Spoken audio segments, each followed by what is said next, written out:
গল্প ভালোবাসার ফোড়ন ২। লেখনীতে মিমি মুস্কান। চতুর্থ পর্ব, দ্বিতীয় সিজন। সকালে ভেবেছিলাম হয়তো উনি আমাকে নিতেই আসবেন না, কিন্তু তা না করে উনি এলেন। একটু আগেই এলেন। আমি রান্নাঘরের জানালার দিকে তাকিয়ে দেখলাম উনাকে। অতঃপর নিচে নেমে এলাম। আমাকে দেখে একটা স্নিগ্ধ হাসি দিয়ে হেলমেটটা আমার দিকে এগিয়ে দিলেন। রাগ কি তাহলে কমে গেল? যদিও জানতাম রাগ থাকবে না। আমি হেলমেট পরে উনার পিছনে চড়ে বসলাম। উনি বলে উঠেন, চা খাবে ভূতনি? দোকানে গিয়ে চা খাবেন নাকি? হুম। আজ অনেক শীত করছে। দেখেছো এখনো কিন্তু কুয়াশা আছে। হুম, তা আছে। উনি বাইক স্টার্ট দিলেন। অতঃপর আমাকে নিয়ে গেলেন আমার সেই পার্কের কাছে। পার্কে এখন তেমন কেউই নেই। থাকবে কি করে, বাচ্চারা তো এখন স্কুলে। এমন একটা খালি পার্কে একটা বেঞ্চে গিয়ে বসলাম আমি। উনি বাইক সেখানে থামিয়ে ওদিকে গেলেন দেখলাম। হয়তো সেখান থেকে চা আনবেন। বাগানের দিকে তাকিয়ে আছি। জবা ফুলের সিজন নয় বলে জবা ফুল দেখতে পাচ্ছি না। বাগানটা কেমন জানি খালি খালি লাগতে শুরু করেছে। চারদিকে আবছা আবছা কুয়াশা। আমি পা তুলে বেঞ্চে বসে আছি। শীতে আমার পা দুটো ঠান্ডা হয়ে গেছে। আহিয়ান এলো হাতে ২ কাপ চা নিয়ে। চায়ের কাপ থেকে ধোঁয়া উঠছে। উনি এসে আমার হাতে ১ কাপ চা দিলেন। আর আমার সামনে দাঁড়িয়ে নিজের কাপে চুমুক দিলেন। আমি চায়ের কাপে চুমুক দিলাম। চাটা খেয়ে কেন জানি বেশ ভালো লাগলো। অসাধারণ চা। একটা লোক কি এত সুন্দর চা বানাতে পারে আমি জানতাম না। আহিয়ান বলে উঠে, চায়ের টেস্টটা ভালো? না, দারুণ খেতে। হুম। আমি চায়ের কাপে আবার চুমুক দিয়ে বলি, গতকাল রাতে আকাশ ভাইয়ার সাথে ছিলেন? হুম। আপনার মা বাবা কবে আসবে? কাল হয়তো এসে পড়বে। ও আচ্ছা। উনি মাথা নাড়লেন। আমি বলে উঠি, একটা কথা বলবো। কি কথা? আপনি কি আমার উপর রেগে ছিলেন গতকালকে? আমার মনে হয় তুমি রেগে ছিলে। আমি মাথা নিচু করে চায়ের কাপে আবারও চুমুক দিলাম। উনি আর কিছু বললেন না। চা শেষ করার পর দুজনেই ভার্সিটিতে চলে এলাম। আজও নীতির আগেই আমরা চলে এসেছি। কি মনে আজ লাইব্রেরি আসলাম। হঠাৎ করেই আসা, তাই ঘুরতে লাগলাম। যদি কোন বই পছন্দ তো ভালো। আমি বই খুঁজতে লাগলাম। আশপাশ মানুষ নিঃশব্দে বসে বই পড়ছে। আমি বই খুঁজতে খুঁজতে সামনে তাকাতেই সিফাত নামের ছেলেটাকে দেখি। হঠাৎ করেই তাকে দেখার পর খানিকটা ভয় পেয়ে যাই। ছেলেটা অদ্ভুত ভঙ্গিতে তাকিয়ে আছে আমার দিকে। ছেলেটা ফিসফিসিয়ে বলল, কি গো সুন্দরী, কি করছিলে এখানে? আমি কথা বলতে গিয়েও বললাম না। এখানে কথা বলা নিষিদ্ধ, আর এই ছেলেটার সাথে ফিসফিসিয়ে কথা বলার তো কোন মানেই হয় না। আমি কিছু না বলে চলে এলাম। বাইরে আসার পর হুট করেই ছেলেটা এসে আমার সামনে দাঁড়িয়ে বলল, আরে সুন্দরী, কথা না বলে যে চলে যাচ্ছ? আপনার সাথে কথা বলার কোন ইচ্ছে নেই আমার, তাই একবার বলেই তো দেখো, দেখবে ইচ্ছে চেয়ে বেশি নেশা লাগবে। আমি মুচকি হেসে বলি, নেশা জিনিসটা সবার প্রতি আসে না, আর না এটা তৈরি করা যায়। এটা যখন আসবে নিজ থেকেই আসবে। বলেই পাশ কাটিয়ে চলে গেলাম। তখন ছেলেটা পেছনে থেকে বলে উঠে, তোমার সেই নেশাটা কি তাহলে আহিয়ান? আমি থমকে যাই। ছেলেটা হেঁটে আমার সামনে এসে বলে, কি হলো, অবাক হলে নাকি? না, হলাম না। জানতে চাইবে না আমি এই কথা কেন বললাম? আপনি নিশ্চিত দেখেছেন আহিয়ান তার বাইকে করে এখানে আমাকে নিয়ে এসেছে তাই? তুমি তো দেখছি। বলার আগেই আমি তাকে থামিয়ে দিয়ে বলি, আর কথা বলতে চাইছি না আপনার সাথে। বলেই দ্রুত চলে এলাম। তার সাথে কথা বলে সময় নষ্ট করার কোন ইচ্ছা নেই আমার। একটু হাঁটার পরই হঠাৎ করেই দেখা হলো ইতির সাথে। বেচারিকে আজ বেশ দুঃখী দুঃখী লাগছে দেখতে। মুখটা কেমন জানি মলিন, চুপচাপ লাগছে বেশ। ওর মতো মেয়েকে এমন চুপচাপ থাকলে ভালো লাগে না আমার কাছে। আমি অনেক জিজ্ঞেস করলাম কিন্তু মেয়েটা কিছুতেই কিছু বলছে না। অতঃপর অনেক খোঁচাখুচির পর বলল, কাল আমাকে দেখতে ছেলে আসছে। আলহামদুলিল্লাহ।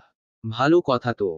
ইতি আমার দিকে এমন ভাবে তাকালো যেন আমি অনেক বড় ভুল করে ফেলেছি। রাগে সে লাল হয়ে গেছে। রাগী গলায় বলে উঠে, তুই দেখছিস না আমার মন খারাপ? এই কারণে তোর মন খারাপ? তা নয় তো কি। কিন্তু খারাপ কেন? কি হয়েছে, তুই কি এই বিয়ে করতে চাস না? না, চাই না। তাহলে বলে দে আঙ্কেল আর আন্টিকে। বলতে পারলেই তো হতো। বলেই মুখটা অন্ধকার করে ফেলল। আমি ওর ঘাড়ে মাথা রেখে বলি, তোর এখন বিয়ে করতে ইচ্ছে করছে না, ভালো কথা। ছেলে দেখতে এলেই বিয়ে হয়ে যায় না। তুই বেশি ভাবছিস। তুই বলছিস। হ্যাঁ বলছি। তুই বলে দিবি ছেলেকে তোর পছন্দ না দেখবি তোকে কেউই নিয়ে জোরও করবে না। এই জেনারেশনে মা বাবারা এইসব নিয়ে বেশ অ্যালার্ট থাকে। ছেলে মেয়েদের ইচ্ছার বিরুদ্ধে তারা বিয়ে দিতে চায় না। তোর কি মনে হয় তারা এমন করবে? না। তো ভালো কথা, আমি শুনেছি মেয়ে দেখতে এলে ছেলেরা নাকি তাকে টাকা দেয়। তুই যে সুন্দরী, ভালো টাকা পাবি। তখন ট্রিট দিতে ভুলিস না। ইতি আমাকে একটা চিমটি মেরে হেসে বলে, তোর মাথায় এত শয়তানি বুদ্ধি আসে কোথা থেকে বলতো? এভাবেই আসে। তুই অনেক হারামি, জানি সেটা। না। তবে শুধু তুই জানলেই হবে, অন্য কেউ জানার কোন দরকার নেই। অতঃপর দুজনেই হেসে উঠলাম। উনার কথা মতো আজ রাস্তার সেই মোড়ে দাঁড়িয়ে আছি অনেকক্ষণ। কিন্তু উনার দেখা নেই। তবে আজ ভার্সিটি ছুটির পর উনাকে দেখতে পাইনি। একবার ভাবলাম চলে যাব, আবার ভাবলাম না, উনি আসবেন। খানিকক্ষণ পর উনি ঠিক চলে এলেন। আমাকে দেখে একটা মৃদু হাসি দিয়ে বলল, সরি একটু লেট হয়ে গেছে। ঠিক আছে। উনি আমার হাতে একটা প্যাকেট দিয়ে বললেন, খাও। কি এগুলো? ঝাল মুড়ি। এটাই আনতে গিয়েছিলাম। জানো সেখানে মেয়েদের কি বড় লাইন ছিল। দাঁত বের করে হেসে বলি, আপনি কি মেয়েদের সাথে সেই লাইনে দাঁড়িয়েছিলেন নাকি? উনি আমার দিকে ভ্রু কুঁচকে একবার তাকিয়ে অতঃপর একটু ভাব নিয়ে বলে, তুমি শুধু ভূতনি না, বোকা ভূতনি। তোমার মনে হয় সেখানে আমি দাঁড়াবো? আকাশ ভাইয়া দাঁড়িয়েছে। উনি জোরে হেসে বলেন, ওর অবস্থাটা দেখতে একবার। বেচারাকে সবসময় খাটান আপনি। এখানে খাটানোর কি হলো? এখানে হয়নি কে বলল? এর আগেও এমন করেছেন। গ্রামে তাকে একা রেখে চলে এসেছেন। তোমাকে আমি নিয়ে আসতাম বলে ওকে রেখেছিলাম, বুঝলে? বুঝেছি। বলেই উনার বাইকে বসলাম। উনি ধীরে বাইক চালাচ্ছেন, আমি পিছনে বসে ঝালমুড়ি খাচ্ছি। অতঃপর খেয়ে বলি, আমি ইচ্ছে করে এত ঝাল দিয়ে ঝালমুড়ি বানিয়ে এনেছেন। ঝাল লেগেছে তোমার? না লাগেনি। আরেকটু হলেও লাগতো না। পরের বার বলবো আরো একটু বেশি ঝাল দিতে। কেন, ঝাল খাইয়ে মারবে না আমাকে নাকি? তাহলে তো তুমি সত্যি সত্যি ভূতনি হয়ে আসবে। আগে চড়তে আমার বাইকের পিছনে, তখন চড়বে ঘাড়ে। আপনার ঘাড় মোটকে দেব। জানতাম এটাই বলবে। আমার মনে হয় তোমাকে মেন্টাল হসপিটালে ভর্তি করিয়ে দেওয়া উচিত। আমি স্বাভাবিক আছি। যদি অস্বাভাবিক কেউ থাকে সেটা আপনি। আপনাকে পাগলা গারদে ঢুকিয়ে দেওয়া উচিত। তখন দেখব বাইকে করে কে তোমাকে দিয়ে আসে। মেয়েদের মতো ঝগড়ার মাঝে খোঁচা দেওয়া কি আপনার স্বভাব? সত্যি কথা বললে তোমরা মেয়েরা এমন ছেদ করে উঠে কেন? আমি কি মিথ্যে বলেছি নাকি? আমি মুখ ভেঙচি কেটে চুপ করে যাই। অতঃপর রিনুর বাসায় নামিয়ে দিয়ে যাবার চলে গেলেন উনি। রাতে ঠিক সময়ে নিতে এলেন আমাকে।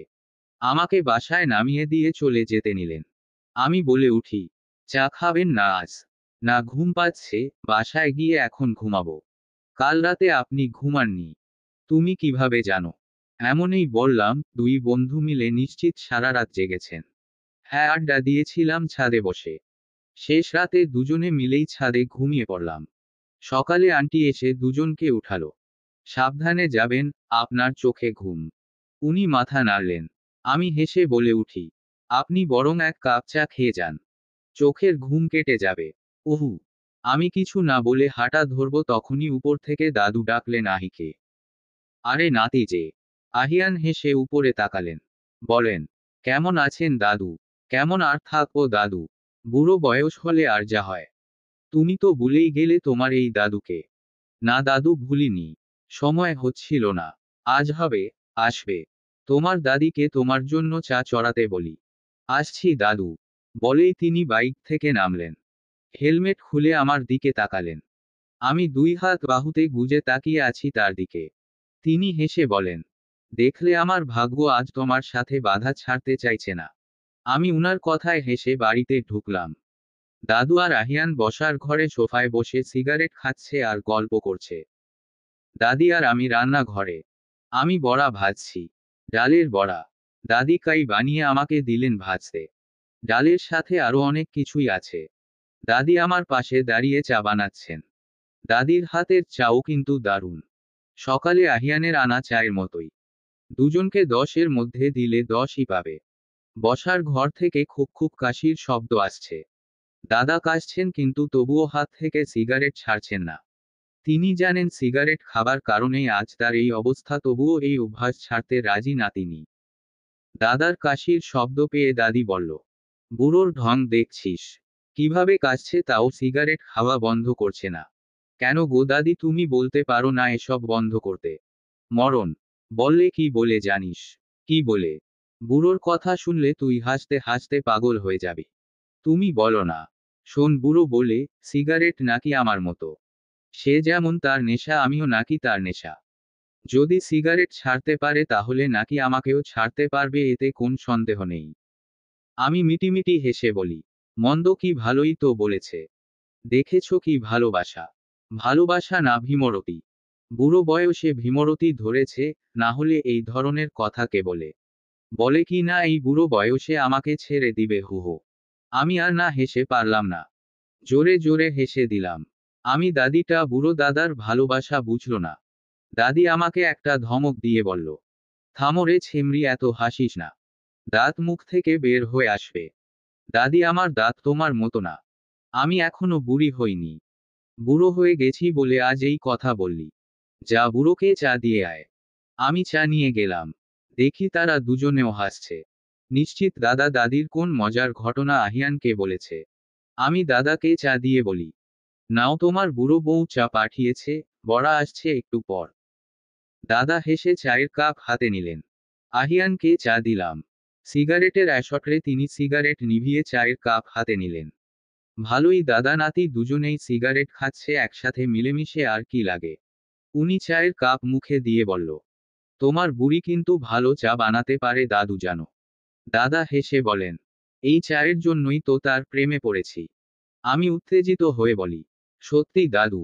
উনি আমাকে ভ্রু কুঁচকে বলেন, এখানে কি করছো তুমি? বড়দের মাঝে তুমি ছোট হয়ে কি কথা শুনছো? যাও দাদির কাজে সাহায্য করো। আমি একটা মুখ ভেঙচি দিয়ে চলে এলাম সেখান থেকে। দাদু এক দফা হাসলেন। আসছে আমার বড় হতো। কোন দিক থেকে আমার বড় তিনি?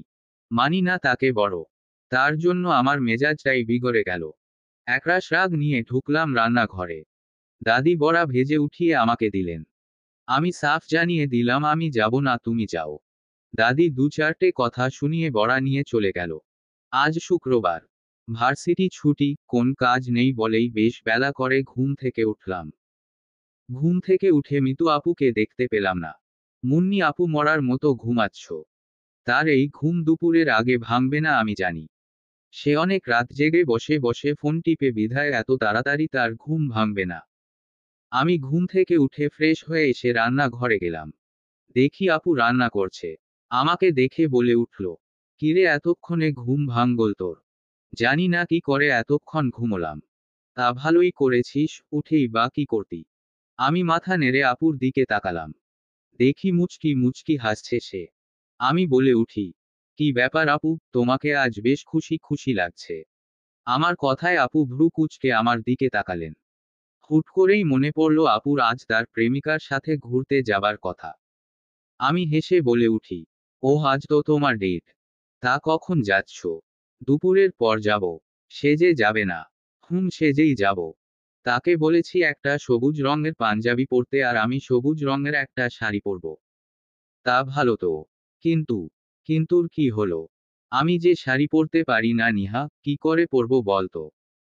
আচ্ছা চিন্তা করো না, আমি পারি পরাতে, তোমাকে পরিয়ে দেব। এই সত্যি? বাহ, কত গুণ রে তোর।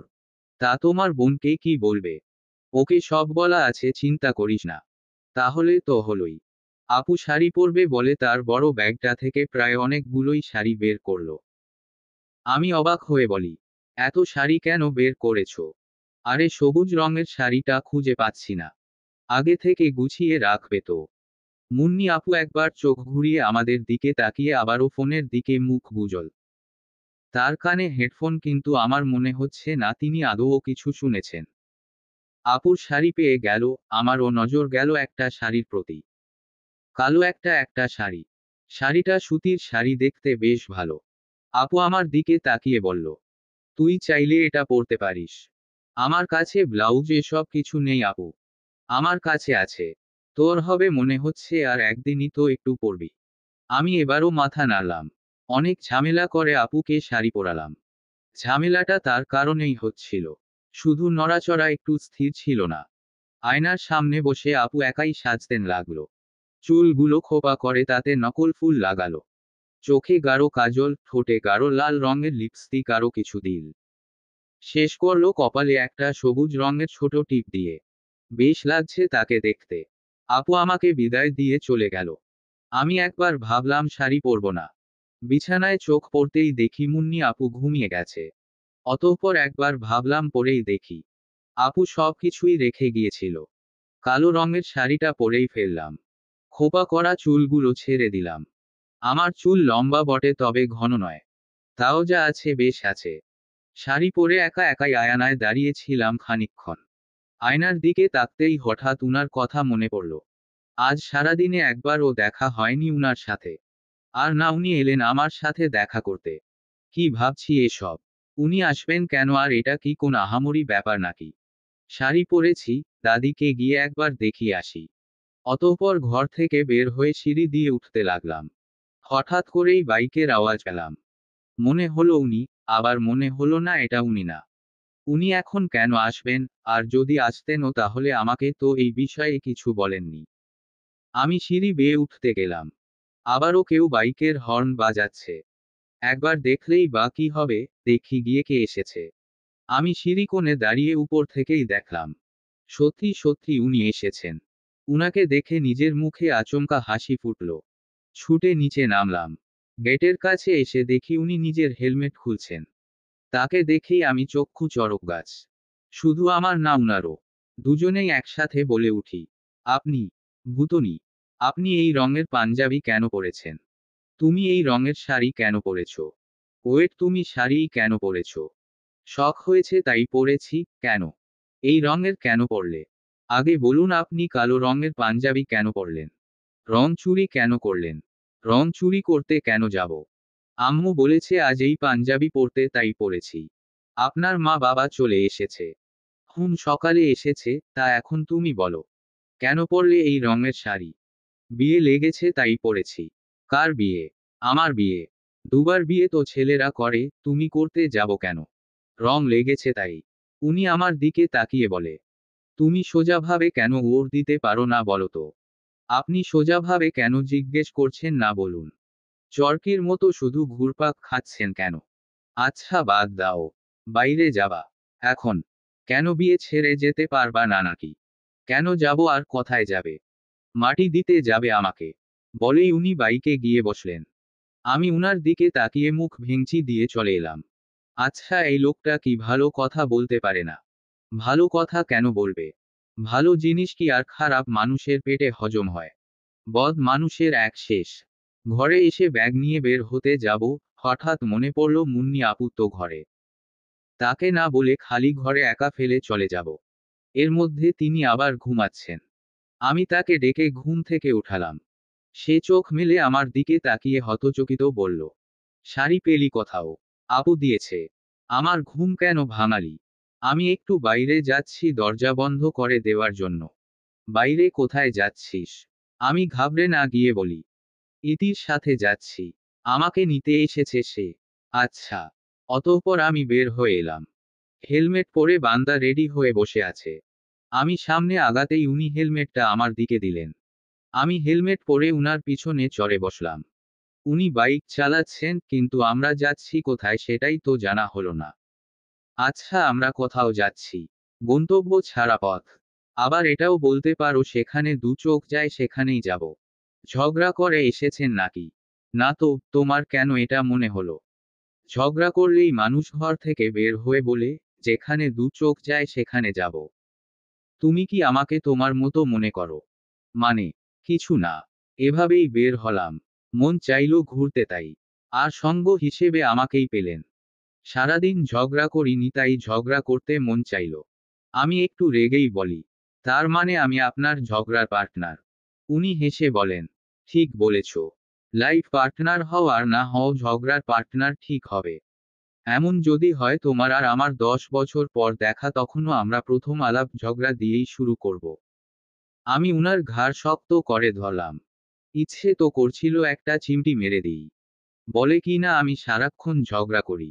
উনি বলে উঠেন, ভূতনি আমার ঘাড় মটকানোর চেষ্টা করছো? হ্যাঁ করছি, পারলে সত্যিই মটকাতাম। উনি হেসে দিলেন। আমি বলে উঠি, এত হাসবেন না তো। এক হাতে তালি বাজে না বুঝলেন? বাজে যদি তার সাথে শক্ত জাতীয় কিছু জিনিস থাকে। যেমন ধরো আমার গাল। আমি খানিকক্ষণ চুপ থেকে আস্তে করে বলি, আপনি কি সেদিনের চরের কথা বলছেন? আমি আজীবন মনে রাখবো, বিশ্বাস করো। উনার কথায় আমার লজ্জা মাথা কাটা যাচ্ছিল, আবার হাসিও পাচ্ছিল। হঠাৎ করেই তখন বাইক থেমে গেল। আমি আশপাশ তাকিয়ে দেখি সবার গাড়ি থেমে গেছে। উনি বলে উঠেন, জ্যামে আটকা পড়েছি বুঝলে। আমি উনার দিকে তাকালাম। বাইকের আয়ানায় উনি তাকিয়ে আছেন আমার দিকে। আমি ভ্রু কুঁচকে বলি, এভাবে তাকিয়ে আছেন কেন? তোমায় দেখছি। দেখছেন মানে? কিছু না। বলেই তিনি চোখ সরিয়ে নিলেন। আমিও চোখ সরিয়ে নিলাম। অনেকক্ষণ ধরেই জ্যামে আটকা দুজন। আশপাশ অনেক গাড়ি। আজ অফ ডে। সবাই ঘুরতে বেরিয়েছে, তাই এই অবস্থা। আমি পিছনে ফিরে একবার তাকালাম।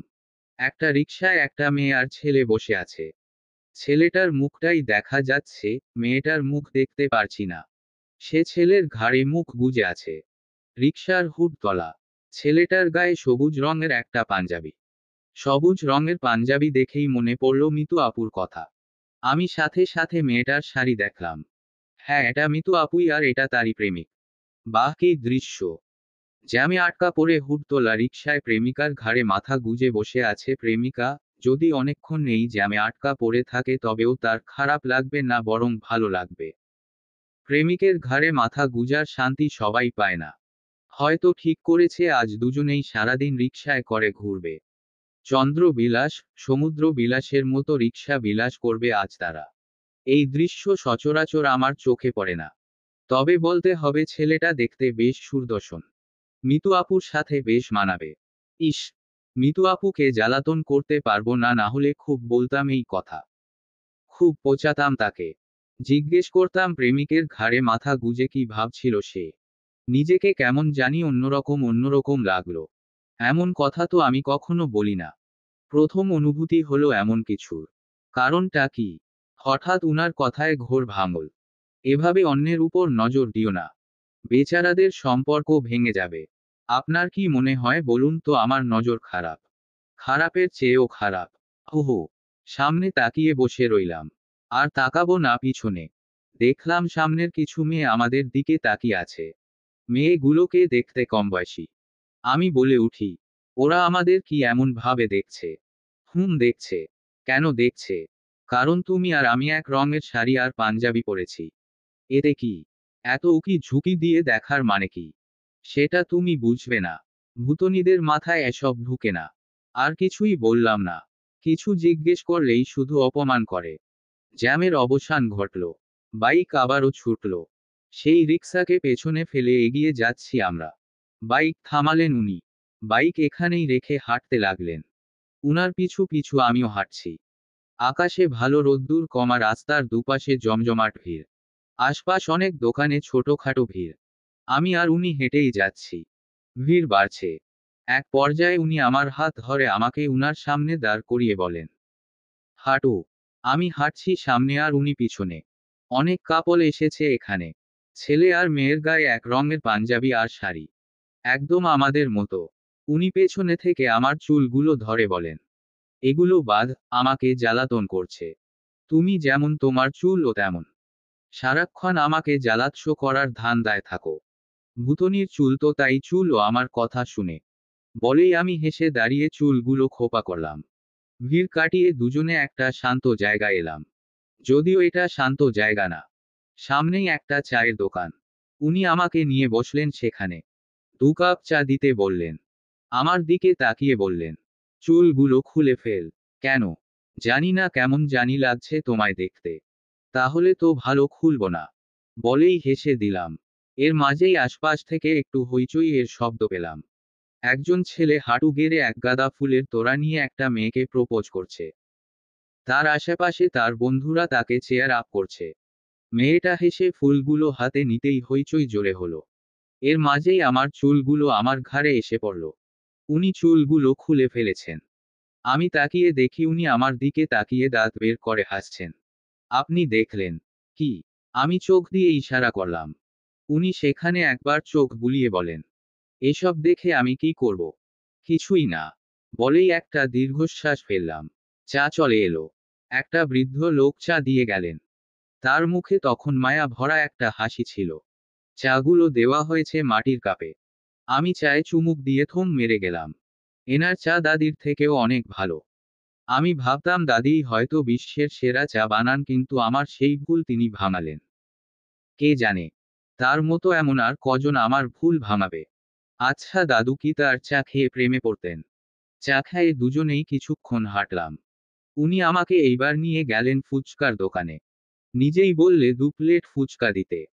তার মানে উনিও ফুচকা খেতে ভালোবাসেন। আমি সবে একটা ফুচকা মুখে দিলাম। এর মাঝেই হঠাৎ করে কেউ আমার ঘাড়ে হাত রেখে পিছনে ঘুরিয়ে বলল, আরে নীতি। আমি চমকে তার দিকে তাকালাম। উনি এতক্ষণ আমার সাথে কথা বলছিলেন। তিনিও অবাক হয়ে পিছনে ঘুরলেন। দুজনেই চুপ, কিন্তু তার চেয়েও বেশি অবাক আমার সামনে থাকা মানুষটি। হয়তো আমাকে এখানে আশা করিনি সে। মেয়েটি আমার দিকে তাকিয়ে থমকে গেল।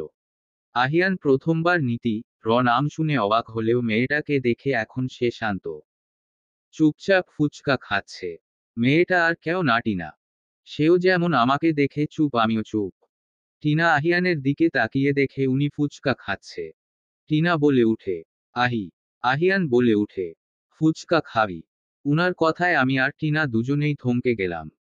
টিনা আমাকে উপর থেকে নিচ পর্যন্ত পর্যবেক্ষণ করে আহিয়ানের দিকে তাকিয়ে বলে, আমি ভাবলাম তোর সাথে নীতি এসেছে। আহিয়ানের ফুচকা খাওয়া শেষ। সে ফুচকার প্লেটটা রেখে বলে, এখন তো দেখলি নীতি নেই। তা তুই এখানে? টিনা চুপ হয়ে তাকিয়ে আছে। হয়তো চমকটা এখনো নিতে পারেনি সে। পিছনে একটা ছেলেকে দেখছি। সে তাকিয়ে আছে টিনার দিকে।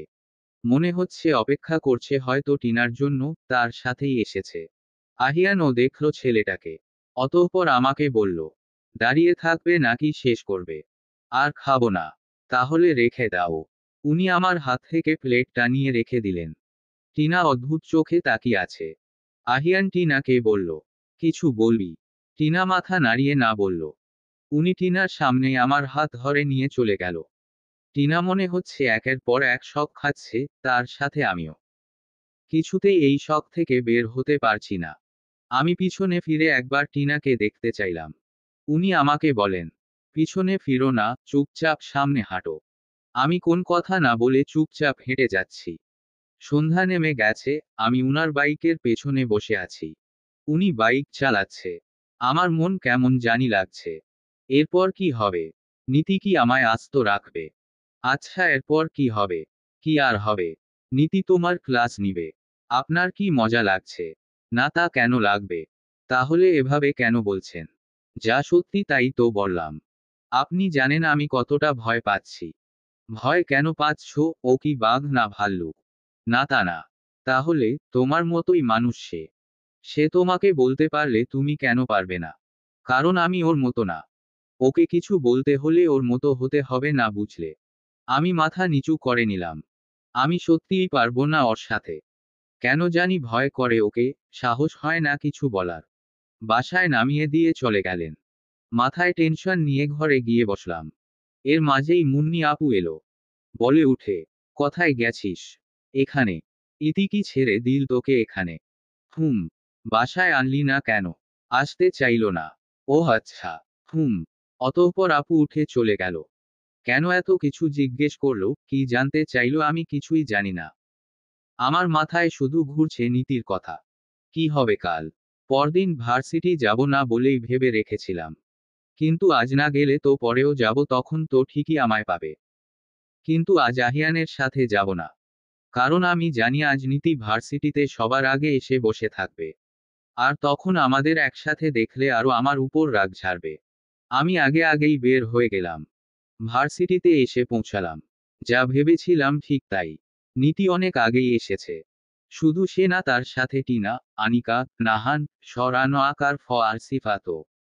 আকাশ ভাইয়াকে দেখছি না কোথাও। এখনো আসেনি নাকি? আমি ভয় ভয় ঢুকছি ভার্সিটিতে। তখনই আমার সামনে এসে নীতি দাঁড়ালো। আমি একটা ঢোক গিলে তার দিকে তাকালাম। সে আমার দিকে তাকিয়ে একটা বাঁকা হাসি দিল। পুরো ক্যান্টিনে একটা হাসির পাত্র হয়ে গেছি আমি। সবাই দেখে হাসছে আমাকে। নীতি একটু একটু আগেই আমার মাথার উপর রান্না করা নুডলস ফেলেছে। আমি ব্যাগ শক্ত করে ধরে মাথা নিচু করে আছি। সবাই হাসছে, মজা করছে আমাকে নিয়ে। নীতি একটা কোকাকোলার ক্যান হাতে নিয়ে আমার চারপাশে ঘুরছে আর বলছে, গতকাল খুব সুন্দর করে সেজে শাড়ি পরে নাকি ঘুরতে গিয়েছিলে আহির সাথে। তোমার সাহস দেখে আমি অবাক হচ্ছি। এত সাহস পাও কিভাবে তুমি? আমি চোখ বন্ধ করে সব শুনছি। নীতি আমার মাথার উপর কোকাকোলা ফেলছে আর বলছে, তোমার সৌন্দর্য বৃদ্ধি পাবে এতে। বুঝি না কি এমন আছে তোমার মাঝে যা দিয়ে তুমি আমার আহিকে এভাবে বশ করছো। আশেপাশের সবাই দেখছে আর হাসছে। অনেকে অনেক কথা বলছে। এক পর্যায়ে টিনা এসে নীতির কানে কি জানি বলল। নীতি রেগে আমার দিকে তাকালো। আমার থিতুনি চেপে বলল, তুই নাকি রোজ আহির বাইকে করে ভার্সিটি আসিস। তলে তলে এত দূর চলে গেছিস। দেখে তো মনে হয় ভাজা মাছটা উল্টে খেতে পারিস না। আর এখন কথা বলছিস না কেন? জোরে চিৎকার চেঁচামেচি শুরু হলো। আমি চোখ থেকে অশ্রু গড়িয়ে পড়ছে। হঠাৎ করেই সবাই চুপচাপ হয়ে গেল। টিনা নীতিকে ডাক দিল। নীতি আমার থিতুনি ছেড়ে দিয়ে সামনে পেছনে তাকালো। আহিয়ান, ইতি আর আকাশ তিনজনই একসাথে এসেছে। আহিয়ানের মুখ শান্ত কমা গম্ভীর। ইতি আর আকাশ দুজনেই অবাক। আহিয়ান দাঁড়িয়ে দেখছে আমাকে। জানি সে কিছু বলবে না, কারণ সে আগে থেকেই বলে দিয়েছে সে কিছু বলবে না। সবাই চুপ হয়ে গেল, পুরো জায়গা নীরব, নিস্তব্ধ। আমি দ্রুত হেঁটে বের হয়ে গেলাম সেখান থেকে। বাইরে বার হতেই সবার নজর আমার দিকে। চোখ বড় বড় দেখছে সবাই আমাকে। হাসাহাসিও করছে। কাঁদতে কাঁদতে ভার্সিটির বাইরে চলে গেলাম আমি। হাঁটছি আমি, এর মাঝেই একটা গাড়ি এসে থামল। গাড়ি থেকে আহিয়ান বের হলো। সে আমার হাত ধরে গাড়িতে বসাল। আমি চুপচাপ গাড়িতে তার পাশে বসে আছি। চোখ থেকে অশ্রুকণা গড়িয়ে পড়ছে। উনি ড্রাইভ করতে করতে বলেন, কাঁদছো কেন? আমি উনার দিকে তাকালাম। উনি আমার দিকে তাকিয়ে বলে, নুডলসগুলো কি খুব ঝাল ছিল নাকি? রেগে বলে উঠি, মজা করছেন আপনি? আহ, মজা কেন করব, তুমি কাঁদছো তাই জিজ্ঞেস করছি। জানেন না কেন কাঁদছি? তোমার কাঁদতে কারণ লাগে বুঝি, তুমি তো সব সময় কাঁদো।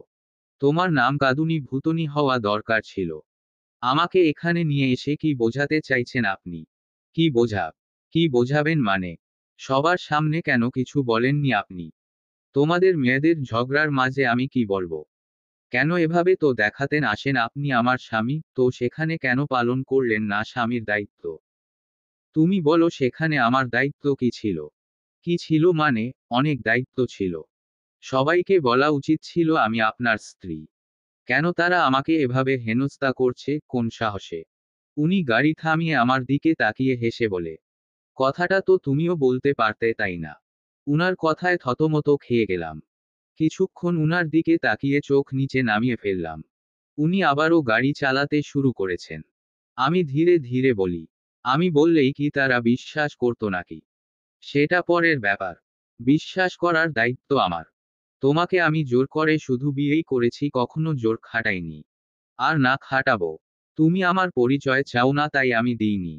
তুমি চাইলে নিয়ে নিবে, আমার দিতে হবে না। অধিকার আছে তোমার। ঘোড়ার ডিমের অধিকার। এই তোমার সমস্যা বুঝলে। বাইরে কিছু বলতে পারো না, কিন্তু সব ঝাল মিটাও আমার উপর এসে। আমি চোখ ঘুরিয়ে উনার দিকে তাকাই। উনি হেসে বলেন, এত সাহস নীতির সামনে দেখালেই পারতে। চুপ করুন তো আপনি। আচ্ছা বুঝেছি, তোমার মাথা গরম, হয়তো খিদে পেয়েছে তা কি খাবে নুডলস? চুপ না করলে আপনার মাথা ফাটিয়ে দেব আমি। আচ্ছা খুনখারাবি না করি। নাও পানি খাও, মাথা ঠান্ডা করো। বলেই একটা পানির বোতল দিল। আমি সেটা নিয়ে কয়েকবার উনাকেই মারলাম। উনি মজা নিচ্ছে আমার সাথে। কি আজব! আমি কাঁদছি আর উনি মজা নিচ্ছে। আজ ছাড়বো না উনাকে। ভূতনি গাড়ি ড্রাইভ করছি, এমন করোনা অ্যাক্সিডেন্ট হয়ে যাবে। ভালোই হবে। উনি আমার হাত থেকে বোতলটা কেড়ে নিয়ে বলেন, ভূতনির ভালো করতে নেই। যাও, খাওয়া লাগবে না তোমার পানি। আমিও মুখ ঘুরিয়ে গাড়ির বাইরে দেখতে লাগলাম। উনি কিছু না কিছু বলছেন, আমি কিছুই বলছি না। একসময় আমাকে চিমটি মেরে বলেন, কিছু বলছো না কেন? আপনার সাথে নাকি আমি ঝগড়া করি, তাহলে কথা বলছেন কেন সেধে সেধে? সব সময় তো করো না। কিন্তু একটা কথা কি জানো, আজ যা হলো তার জন্য তুমি দায়ী। আপনি কি একটা সেকেন্ডও আমার দোষ না খুঁজে শান্তি পান না? এখানে দোষ আসলেই তোমার। তুমি আমার জন্য অপেক্ষা না করে চলে এলে কেন? ভালো করেছি এসেছি। না, মোটেও ভালো করনি। শুরুটাই আজ খারাপ হলো। বাইকের কি হলো কে জানে। বের হতে হতে দেরি হয়ে গেল। তোমার বাসায় গিয়ে তোমাকে পেলাম না। তারপর ভার্সিটিতে এসে তোমাকে খুঁজতে লাগলাম। উফ, অনেক ঘুরেছি আমি। ঠিকই বলে মেয়েরাই পারে শুধু তাদের পিছনে ছেলেদের ঘুরাতে।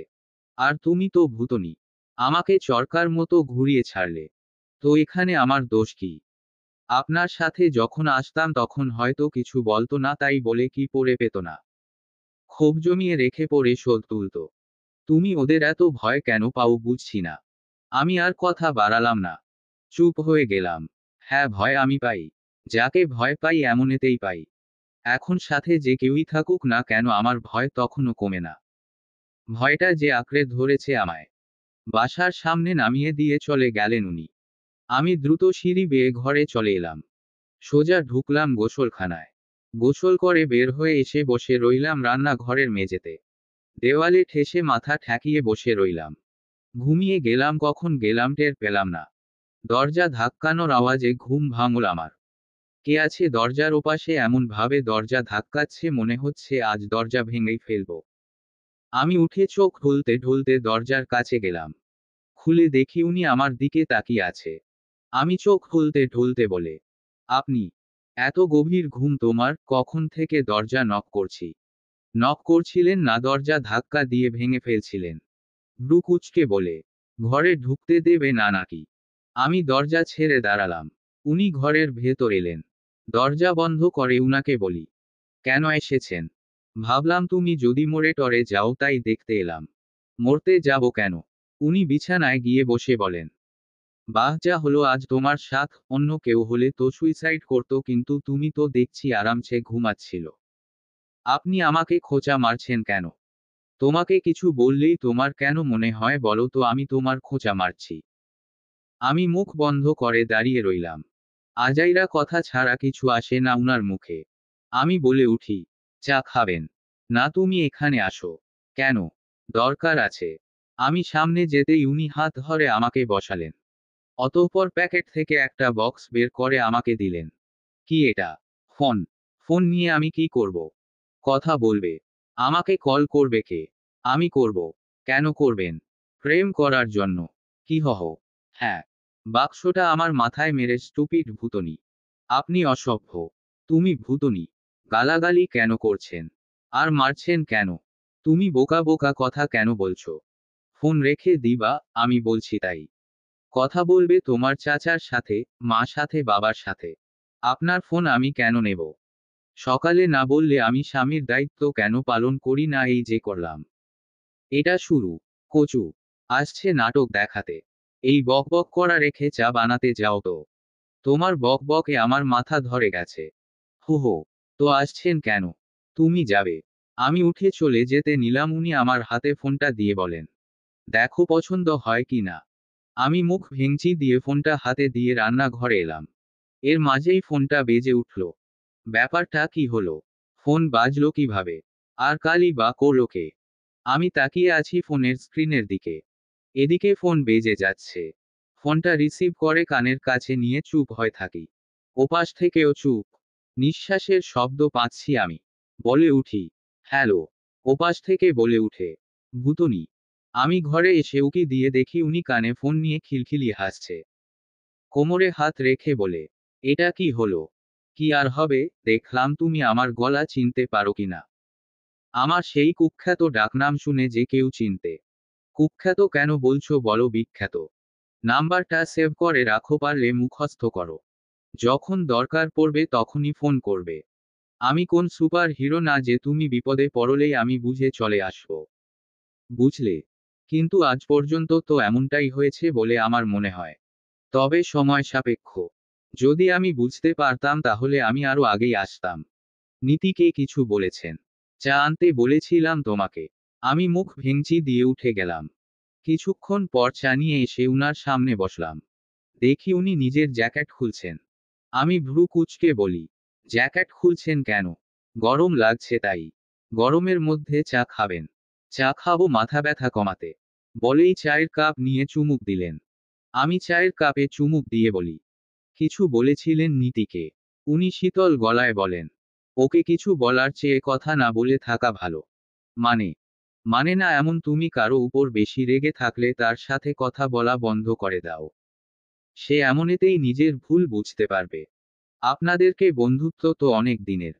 তাই বলে সবকিছুর ক্ষমা হয় না। আপনার মনে হয় সে আমাকে সরি বলবে? সরি তো বলবে, তার সাথে কাল থেকে তুমি আমার সাথেই ভার্সিটিতে যাবে। যেন আমার আরো ভালো ক্লাস নিতে পারে। সেই চান্স নেই, আমি থাকবো তোমার সাথে। তাহলেই হলো। হ্যাঁ হবে তো অনেক কিছু। এত কিছু করছে তোমার থেকে আমাকে আলাদা করার জন্য।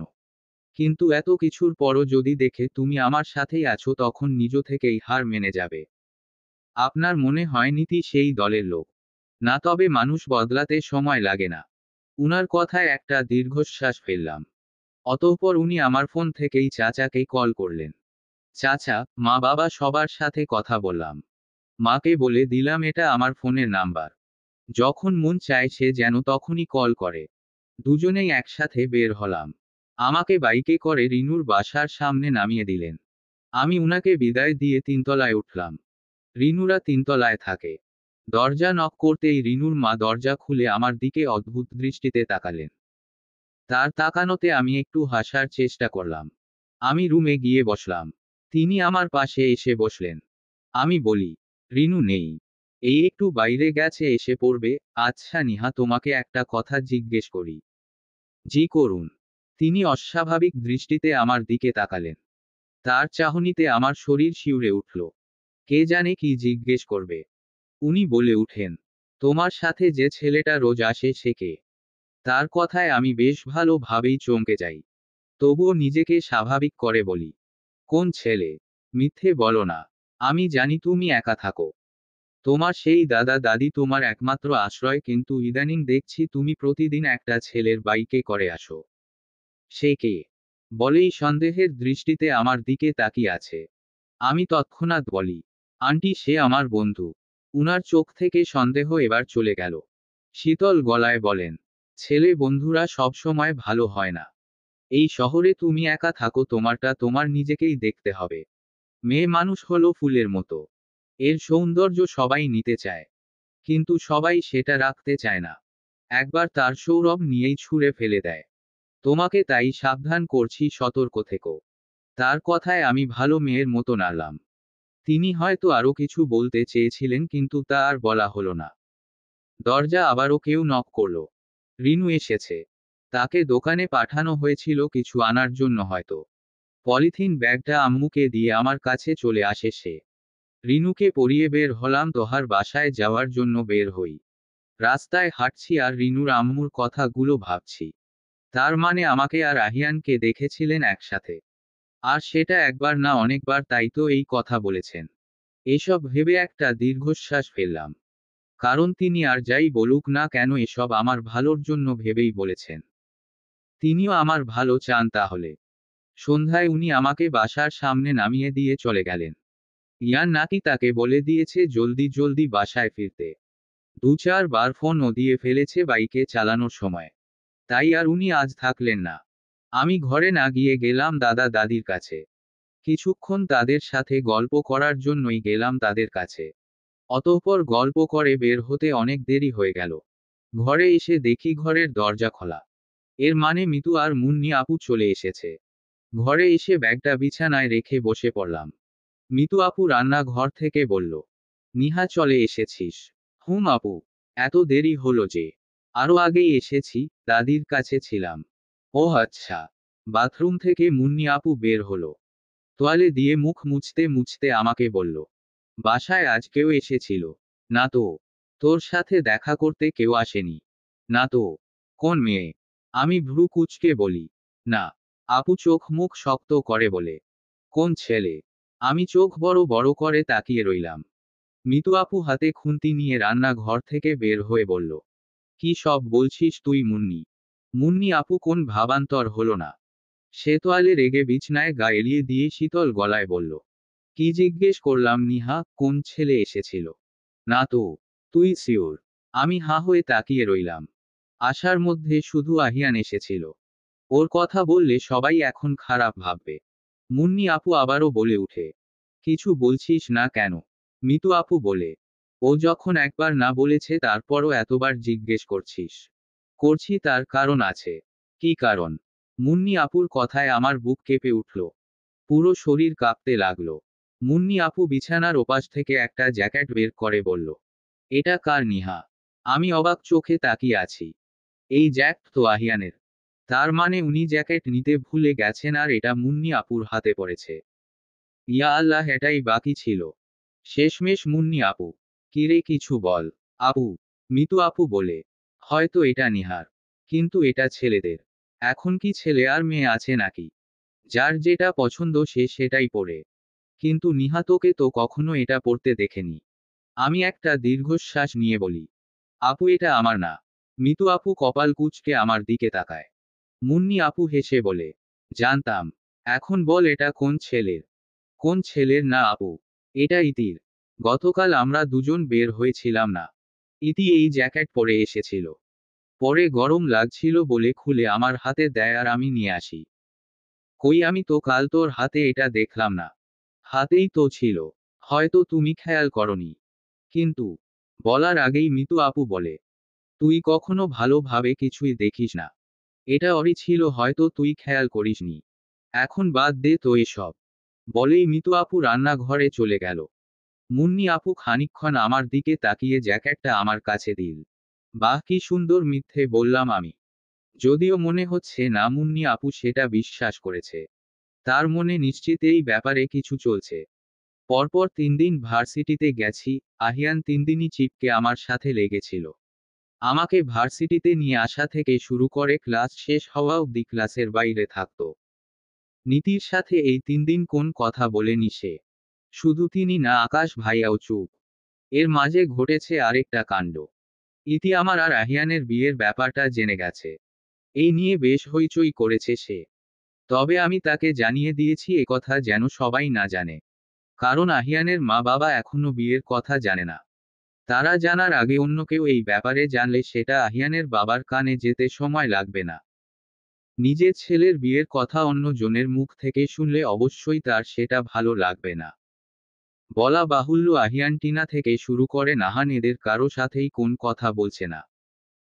এখানে নাহান আর আনাফ ভাইয়া কিছু করেনি সেটা ঠিক, তবে এত কিছু দেখেও তারা কিছু বলেনি, তাই তাদের উপর আহিয়ানের ক্ষোভ জমে আছে। আজ ক্যাটিনে বসে আমরা 4 জন গল্প করছি। কিছুক্ষণ পর পরই খিলখিলিয়ে হাসছি সবাই, শুধু আহিয়ান বাদে। উনার হাসি অমাবস্যার চাঁদের মতো। সব সময় দেখা যায় না। এর মাঝেই তারা সবাই এসে উপস্থিত হলো ক্যান্টিনে। নীতি আমার দিকে একবার তাকালো। আমি ঠিক আহিয়ানের পাশে বসে আছি। এটা দেখে যে তার বেশ জ্বলছে সেট আমি বুঝতে পারছি। এদের সবার সাথে আজ সিফাতকেও দেখা যাচ্ছে। যদিও গত 3 দিন ওর মুখ দর্শন হয়নি। তারা সবাই আহিয়ানের কাছে সরি বলল। আহিয়ান বলল, আমার সাথে কিছু করেছিস যে সরি বলেছিস? নীতি উঠে আমাকে সরি বলল। আহিয়ান উঠে দাঁড়ালো। আমার হাত ধরে বাইরে বের হলো। পেছনে পেছনে বাকি সবাই বের হলো। ভার্সিটির ক্যাম্পাসে সামনে আসতেই নীতি এসে সামনে দাঁড়িয়ে বলল, সরি তো বলছি, তারপরও এত ইগনোর কেন করছিস? আহিয়ান আমার হাত ছেড়ে দিয়ে বলল, সবার সামনে যেভাবে অপমান করেছিস তেমনি সবার সামনে ওর কাছে ক্ষমা চাইবি। পুরো ভার্সিটি দেখবে তোকে ক্ষমা চাইতে।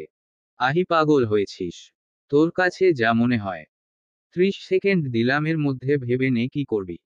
ক্ষমা চাইবি নাকি ওকে নিয়ে চলে যাব আমি? নীতি মাথা নিচু করে দাঁড়িয়ে রইল। ঠিক 30 সেকেন্ড পরই আহিয়ান আমার হাত ধরে চলে যেতে নিলে নীতি বলল সে সরি বলবে। অতঃপর পুরো ভার্সিটির সামনে তারা সবাই আমার কাছে ক্ষমা চাইল। অন্যান্য স্টুডেন্ট দাঁড়িয়ে সবকিছু দেখতে লাগলো। আমি কিছু বলতে যাব এর আগেই আহিয়ান আমার হাতটা খপ করে ধরল। এর মানে হলো চুপ থাকো। আমি চুপ হয়ে গেলাম। ক্ষমা চাওয়ার কিছুক্ষণ পর নীতি বলে উঠে, কি হলো নিহা, ক্ষমা করবে না নাকি? ইতি এর মাঝে বলে উঠে, হেনস্থা করার সময় মনে থাকে না এখন এসেছে সরি বলতে? তার কথায় আকাশ ভাইয়া তার দিকে তাকালো। ইতি একটা মুখ ভেঙচি দিল। আকাশ ভাইয়া মুচকি হাসি দিল। নীতি বলে উঠে, আমার পক্ষে যেভাবে সরি বলা দরকার সেভাবেই বলেছি। এখন যদি বলো পা ধরে ক্ষমা চাইতে তাহলে আমি তাই করছি। ইতি পাশ থেকে বলে উঠে, তাই করো। ইতির কথায় সবাই চোখ ঘুরিয়ে তার দিকে তাকায়। ইতি কাউকে পাত্তা দেয় না। নীতি আমার দিকে এগিয়ে আসতেই আমি বলে উঠি, আরে না না আপু, কি করছো? আমি ক্ষমা করে দিয়েছি তোমাদের সবাইকে। বাঁচালে আমায়। আনিকা আমার সামনে এসে হাত বাড়িয়ে বলল, তাহলে আজ থেকে আমরা ফ্রেন্ড। যেহেতু তুমি আহিয়ার আকাশের ভালো বন্ধু তাহলে আমাদেরও বন্ধু। আমি আহিয়ানের দিকে তাকালাম।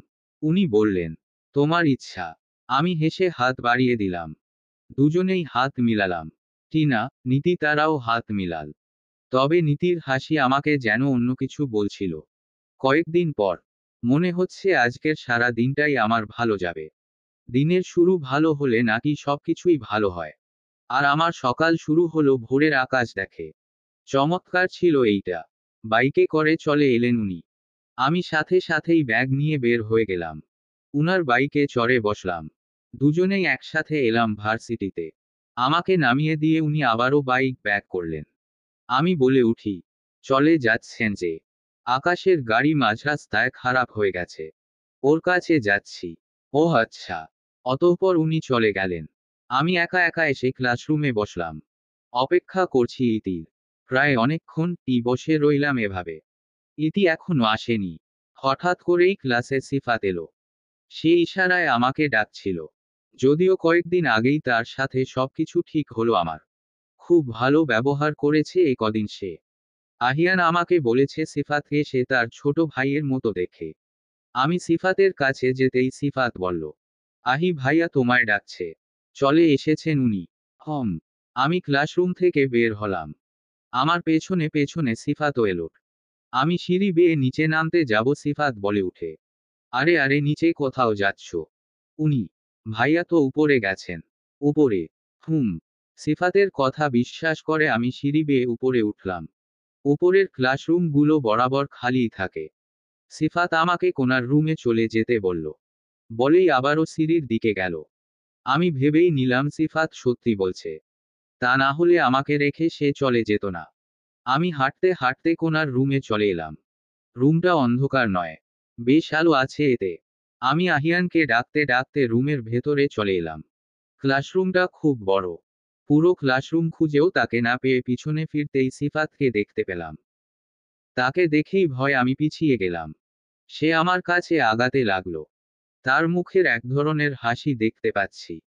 এ হাসির অর্থ আমি জানি। খালিদকে দেখেছি এই হাসি হাসতে।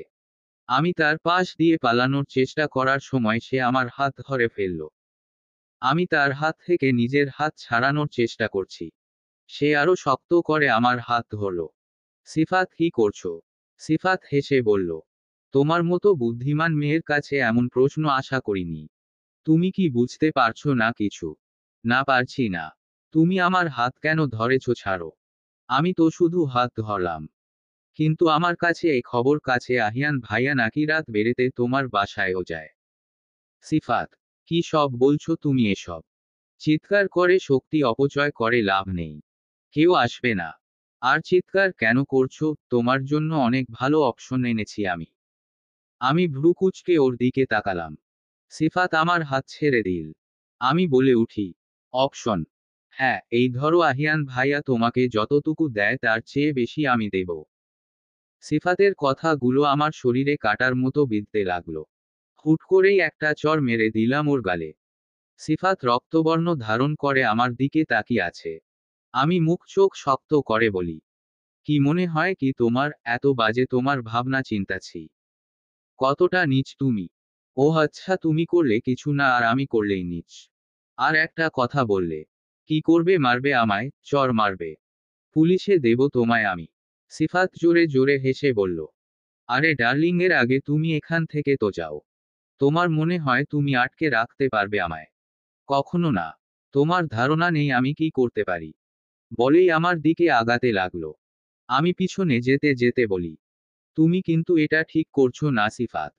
আমি জানি আমি করছি। আমি কিছু বলতে যাব এর মাঝেই ফোনটা বেজে উঠল। ফোনটা আমার হাতেই ছিল। আমি ফোনের স্ক্রিনে তাকিয়ে দেখি আহিয়ান। আমি ফোনটা রিসিভ করতেই যাব এর আগেই সিফাত আমার হাত থেকে ফোনটা কেড়ে নিল। আমি ওর হাত থেকে ফোনটা নিতে যাব, সে আমার হাত ধরে পিছনে ঘুরিয়ে নিল। হেসে বলল, বাহ আহিয়ান, কি ফোনটা আহিয়ান ভাইয়া দিয়েছে নাকি? সিফাত, ছাড়ো আমায়। সিফাত কলটা কেটে ফোনটা ফেলে দিল। আমাকে ছুঁড়ে সামনে ফেলে বলল, তোমাকে ফোন না আরো অনেক কিছু দেবই আমি। সিফাত, তুমি তোমার সীমা পার করছো। আহিয়ান ভাইয়া করলে কিছু না আর আমি করলেই দোষ বা? আমি তো ঠিক ততটুকুই চাচ্ছি যতটুকু আহিয়ান ভাইয়া পেয়েছে। বন্ধ করো তোমার বাজে কথা। কেন মিথ্যে বললাম নাকি আমি? বলেই সিফাত আবারও সামনে আগাতে থাকে। আমি আশপাশ তাকিয়ে দেখি দরজা খোলা। একবার সিফাতের দিকে তাকাই। সে আমার দিকেই আগাচ্ছে। আমি দরজার দিকে তাকিয়ে বলে উঠি, আহিয়ান আপনি? আহিয়ানের নাম শুনে সিফাতের মুখের রং উড়ে যায়। সে মুখ ঘুরিয়ে দরজার দিকে তাকায়। আমি দ্রুত তাকে ধাক্কা দিয়ে দরজার দিকে দৌড়ে যাই। ক্লাসরুম থেকে বের হয়ে এসেও দৌড়াচ্ছি আমি, সিফাত আমার পিছনেই। দৌড়াতে দৌড়াতে সিঁড়ির কাছে চলে আসি। পিছনে ঘুরে আবার সামনে ঘুরতেই কারো সাথে ধাক্কা খাই। সামনে তাকিয়ে দেখি আহিয়ান। তাকে দেখেই আমি চমকে উঠি। আহিয়ান দুই হাত দিয়ে বাহু ধরে বলে, কি হয়েছে? আহিয়ান। আহিয়ান আমি। শান্ত হও, মাথা ঠান্ডা করো। আমি আহিয়ানের হাত আঁকড়ে ধরি। ভয় আমার মুখ দিয়ে কথা বেরুচ্ছে না। শুধু ঘামছি আমি। পুরো শরীর কাঁপছে আমার। আহিয়ান বারবার আমায় জিজ্ঞেস করছে কি হয়েছে। আমি হাতের ইশারায় তাকে ওই ক্লাসরুম দেখলাম। আহিয়ান ভ্রু কুঁচকে সেখানে তাকালো। অতঃপর আমাকে বলল, কে আছে ওখানে? আমি নিশ্চুপ। আচ্ছা চলো আমরা দেখি। বলেই আমার হাত ধরে টানলো। আমি সেখানেই স্থির হয়ে দাঁড়িয়ে রইলাম। আহিয়ান আমাকে আশ্বাস দিয়ে সেই রুমের কাছে নিয়ে গেল। রুমের দিকে উকি দিতেই থমকে গেলাম। কেউ নেই রুমে। আহিয়ান আমাকে নিয়ে রুমের ভিতরে নিয়ে এলো। নিচে আমার ফোনটা পড়ে আছে। আহিয়ান আমাকে বেঞ্চে বসিয়ে ফোনটা উঠিয়ে আমাকে দিল। আমার সামনে হাঁটু গেড়ে বসে আমার হাতে হাত রেখে বলল, তুমি এখানে কেন এসেছিল? আমি বিড়বিড় করে বলি, আপনি এখানে ডেকেছিলেন আমাকে। আহিয়ানের কানে হয়তো কিছুই যায়নি। সে অবাক হয়ে আমার মুখের দিকে তাকিয়ে আছে। এক পর্যায়ে আহিয়ান দাঁড়িয়ে আমার মাথায় হাত বোলাতে বোলাতে থাকে। আমি কিছুটা হলেও শান্ত হই। আমি স্বাভাবিকভাবে বলি, আহিয়ান এখানে কিছু হয়েছিল। কি হয়েছিল? আহিয়ান এখানে কেউ একজন তো ছিল। কিন্তু সে নেই। আহিয়ান ভ্রু কুঁচকে আমার দিকে তাকালো। আমি উত্তেজিত হয়ে বলি, আহিয়ান আপনি আমার কথা বিশ্বাস করছেন? এখানে কেউ ছিল। আমি তার সাথেই এখানে এসেছি। সে আপনার নাম করে আমাকে এখানে নিয়ে আসে। আমার সাথে খুব বাজে ব্যবহার করে। কিন্তু এখন সে নেই এখানে। আহিয়ান আমার দিকে তাকিয়ে বলে, তুমি জানো তো এখানে আসার রাস্তা আর যাবার রাস্তা একটাই। আহিয়ান আমি সত্যি বলছি। শান্ত হও, আমি জানি তুমি সত্যি বলছিলে। তুমি হয়তো হ্যালুসিনেশনে ছিলে তাই তোমার এমন মনে হচ্ছে। আমি দাঁড়িয়ে বলি, আহিয়ান আপনি আমাকে পাগল বলছেন? একদমই না। পাগলরা মুখে মুখে তর্ক করে না। হ্যালুসিনেশন হলেই সে পাগল হয় না। এটা মানুষের মনের ভুল। ভ্রম বলতে পারো। আমি চুপ হয়ে উনার দিকে তাকিয়ে থাকি। কি করে প্রমাণ করব আমি এখানে কেউ ছিল? কেউ এখানে নিয়ে এসেছিল আমায়। আমার মুখের কথা আহিয়ান বিশ্বাস করছে না। সে আমাকে বলেই দিচ্ছে এটা আমার হ্যালুসিনেশন, কিন্তু আমি জানি এটা সত্যি ছিল। আহিয়ান আমাকে বলল, চল ক্লাসে চল। আপনি এখানে কিভাবে এলেন? আমাকে একজন বলল তোমাকে এখানে আসতে দেখেছে। আমার সাথে কেউ ছিল না। না, তুমি একা এসেছো। আহিয়ানের কথায় আমি দীর্ঘশ্বাস ফেললাম। এই কারণেই উনি এত সহজে বলে দিলেন আমি ঘোরের মধ্যে ছিলাম। আদৌ কি আমি ঘোরের মধ্যে ছিলাম? সেটা যদি না হয় তাহলে সিফাত কোথাও। তার তো এখানেই থাকার কথা। এখানে আসা আর যাবার রাস্তা একটাই। সিফাত গেলে তো আমাদের সামনে দিয়েই যাবে। রুমের জানালায় গ্রিল দেওয়া। সেখান দিয়ে লাফ দেওয়া সম্ভব না। তাহলে? অতঃপর দুজনেই একসাথে নেমে গেলাম। সবকিছুই ধোঁয়াশা লাগছে। নিচে নামতেই দেখি সিফাত আকাশ ভাইয়ার সাথে। তার সাথে দাঁড়িয়ে আড্ডা দিচ্ছে। এটা দেখার পর আমার মস্তিষ্ক কাজ করা বন্ধ করে দিল। আহিয়ান তো বিশ্বাসই করছে সেখানে কেউ ছিল। এখন যদি বলি সেটা সিফাত তাহলে উনি নির্ঘাত আমাকে পাগল বলেই দাবি করবেন। সিফাত আমাকে কিছু জিজ্ঞেস করল। আমি ওর না দিয়ে হেঁটে ক্লাসরুমে চলে গেলাম। সবকিছুই গন্ডগোল লাগছে আমার কাছে। কিছুতেই হিসেব মিলাতে পারছি না আমি। এদিকে আমার পাশে বসে ইতি বক বক করেই যাচ্ছে। ক্লাসের শেষে আহিয়ানের বাইকে চড়ে রিনুর বাসায় যাচ্ছি। আমার মাথায় এখনো সেই কথা। আহিয়ান হঠাৎ আমাকে বলে উঠে, তুমি এখনো সেই কথা নিয়ে ভাবছো? না। হ্যাঁ, তুমি ভাবছো। আমি বললাম তো না। না ভাবলে এখানে বসে আছো কেন? তোমাকে গন্তব্য তো চলে এসেছে। আমি আশপাশ তাকিয়ে দেখি আসলেই রিনুর বাসার সামনে চলে এসেছি। আমি দ্রুত বাইক থেকে নেমে গেলাম। আহিয়ান বলে, এত ভেবো না, মাথা ফেটে যাবে। না, আমি ভাবছি না কিছু।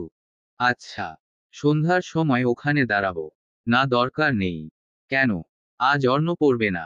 ওর নানু বাড়ি যাবে। তাহলে তুমি ফোন করে বলো কোথায় আসবো। দরকার নেই। তখন আলো থাকবে, আমি একাই যেতে পারবো। আচ্ছা। অতঃপর আহিয়ান বাইক নিয়ে চলে গেল। আমি রিনুকে পড়াতে গেলাম। যদি এর মাঝেও আমার মাথা থেকে এসব বের হয়। অন্য কোন কাজে নিজেকে ব্যস্ত রাখলে হয়তো মাথা থেকে এসব বের হয়ে যাবে। তবে আমি এটা জানবই এখানে কি হয়েছিল। সিফাত হঠাৎ করেই কি করে উধাও হলো। অর্ণকে পড়াতে হবে না বলে তুহিনকে পড়িয়ে বাসায় না গিয়ে পার্কে এসে বসে রইলাম। এখন হচ্ছে বিকাল বেলা। দিনের এই সময়টায় সবচেয়ে সুন্দর হয়। পার্কে কিছু বাচ্চারা খেলছে। মায়েরা গল্প করছে। পাখিরা উড়ছে। আমি একটা বেঞ্চে বসে এইসব দেখছি। সময়টা খারাপ না। হঠাৎ করেই ভুতনি ডাকটা কানে এলো। আমি ঘাড় ঘুরিয়ে ওদিকে তাকিয়ে দেখি আহিয়ান আসছে বাদাম খেতে খেতে। আমি ভ্রু কুঁচকে তার দিকে তাকিয়ে আছি। সে এসেই আমার পাশে বসলো। আমার দিকে বাদামের প্যাকেট দিয়ে বলল, ভুতনি বাদাম খাবে? আপনি এখানে কেন? কি স্বভাব তোমার? জিজ্ঞেস করছি ওর দিবা তা না করে আবার জিজ্ঞেস করছো। না খাও। বলেই আমার হাতে ধরিয়ে দিল। আমি উনার হাতেই প্যাকেটটা রেখে বলি, খাবো না। এখন বলুন এখানে কি করছেন? আসলে কি বলো তো, একদিনের সময় 3 রকম। সকাল বেলা, দুপুর বেলা আর সন্ধ্যা বেলা। এই 3 বেলা তোমার সাথে ঝগড়া না করলে আমার জমে না। আমি উনার দিকে একবার তাকিয়ে আবারও সামনে তাকালাম। একটা বাচ্চা মেয়ে বেলুন হাতে নিয়ে খেলছে। ভালোই লাগছে দেখতে। আহিয়ান বলে উঠে, বুঝলে ভুতনি, তুমি শীঘ্রই তোমার স্বামীর বিয়ের দাওয়াত মানে। আমি কপাল কুঁচকে বলি, কি? আহিয়ান বাদাম মুখে দিয়ে বলে, হম। আজ নীতির মা আর বাবা আমাদের বাসায় এসেছিল নীতি আর আমার বিয়ের প্রস্তাব নিয়ে। আর মনে হচ্ছে বিয়েটা হবে। উনার কথায় আমি ভ্যাবলার মতো তাকিয়ে রইলাম উনার দিকে। কনগ্রেচুলেশন। কি এটা শুনতে চেয়েছিলেন? Thank you. আজব, আপনি মজা করছেন। আরে মজা করার কি আছে? তোমার স্বামী আমি হলেও আমার মা বাবার কাছে তো এখনো আমি সিঙ্গেল, তাই না? কিন্তু আপনি যে বললেন আপু আসলে আমাকে আপনার বাড়িতে নিয়ে যাবেন। তুমি যাবে? উনার কথা শুনে হতচকিয়ে গেলাম। থমকে গিয়ে উনার মুখের দিকে তাকিয়ে রইলাম। উনি মুচকি হেসে বলে, তুমি তো আমাকে স্বামী হিসেবেই মানো না, ডিভোর্স দিয়ে দিবে। তাহলে অন্য কাউকে বিয়ে করলে কি খুব বেশি ক্ষতি হবে তোমার? মোটেও না, একটা না 10টা বিয়ে করুন। বলেই উঠে চলে এলাম। রাগে পুরো শরীর জ্বলছে। এটা কি ধরনের কথা? আমি না হয় রেগে বলেই ছিলাম আপনাকে স্বামী হিসেবে মানি না। এটা ধরে কি বসে থাকতে হবে নাকি? এতদিন এত কেয়ার করছিল, এগুলো কি ছিল? সবই কি নাটক নাকি? এখন বলছে বিয়ের দাওয়াত দিতে এসেছে। ভালোই করুক বিয়ে। এমন স্বামী আমার দরকার নেই। যে বুঝবে না আমি রেগে আছি না খুশি আছি। ওহো। ঘরে এসে ধপাস করে দরজা বন্ধ করে দিলাম। পুরো শরীর রাগে কাঁপছে আমার। আমি উঠে একবার রান্নাঘরে গিয়ে দাঁড়ালাম।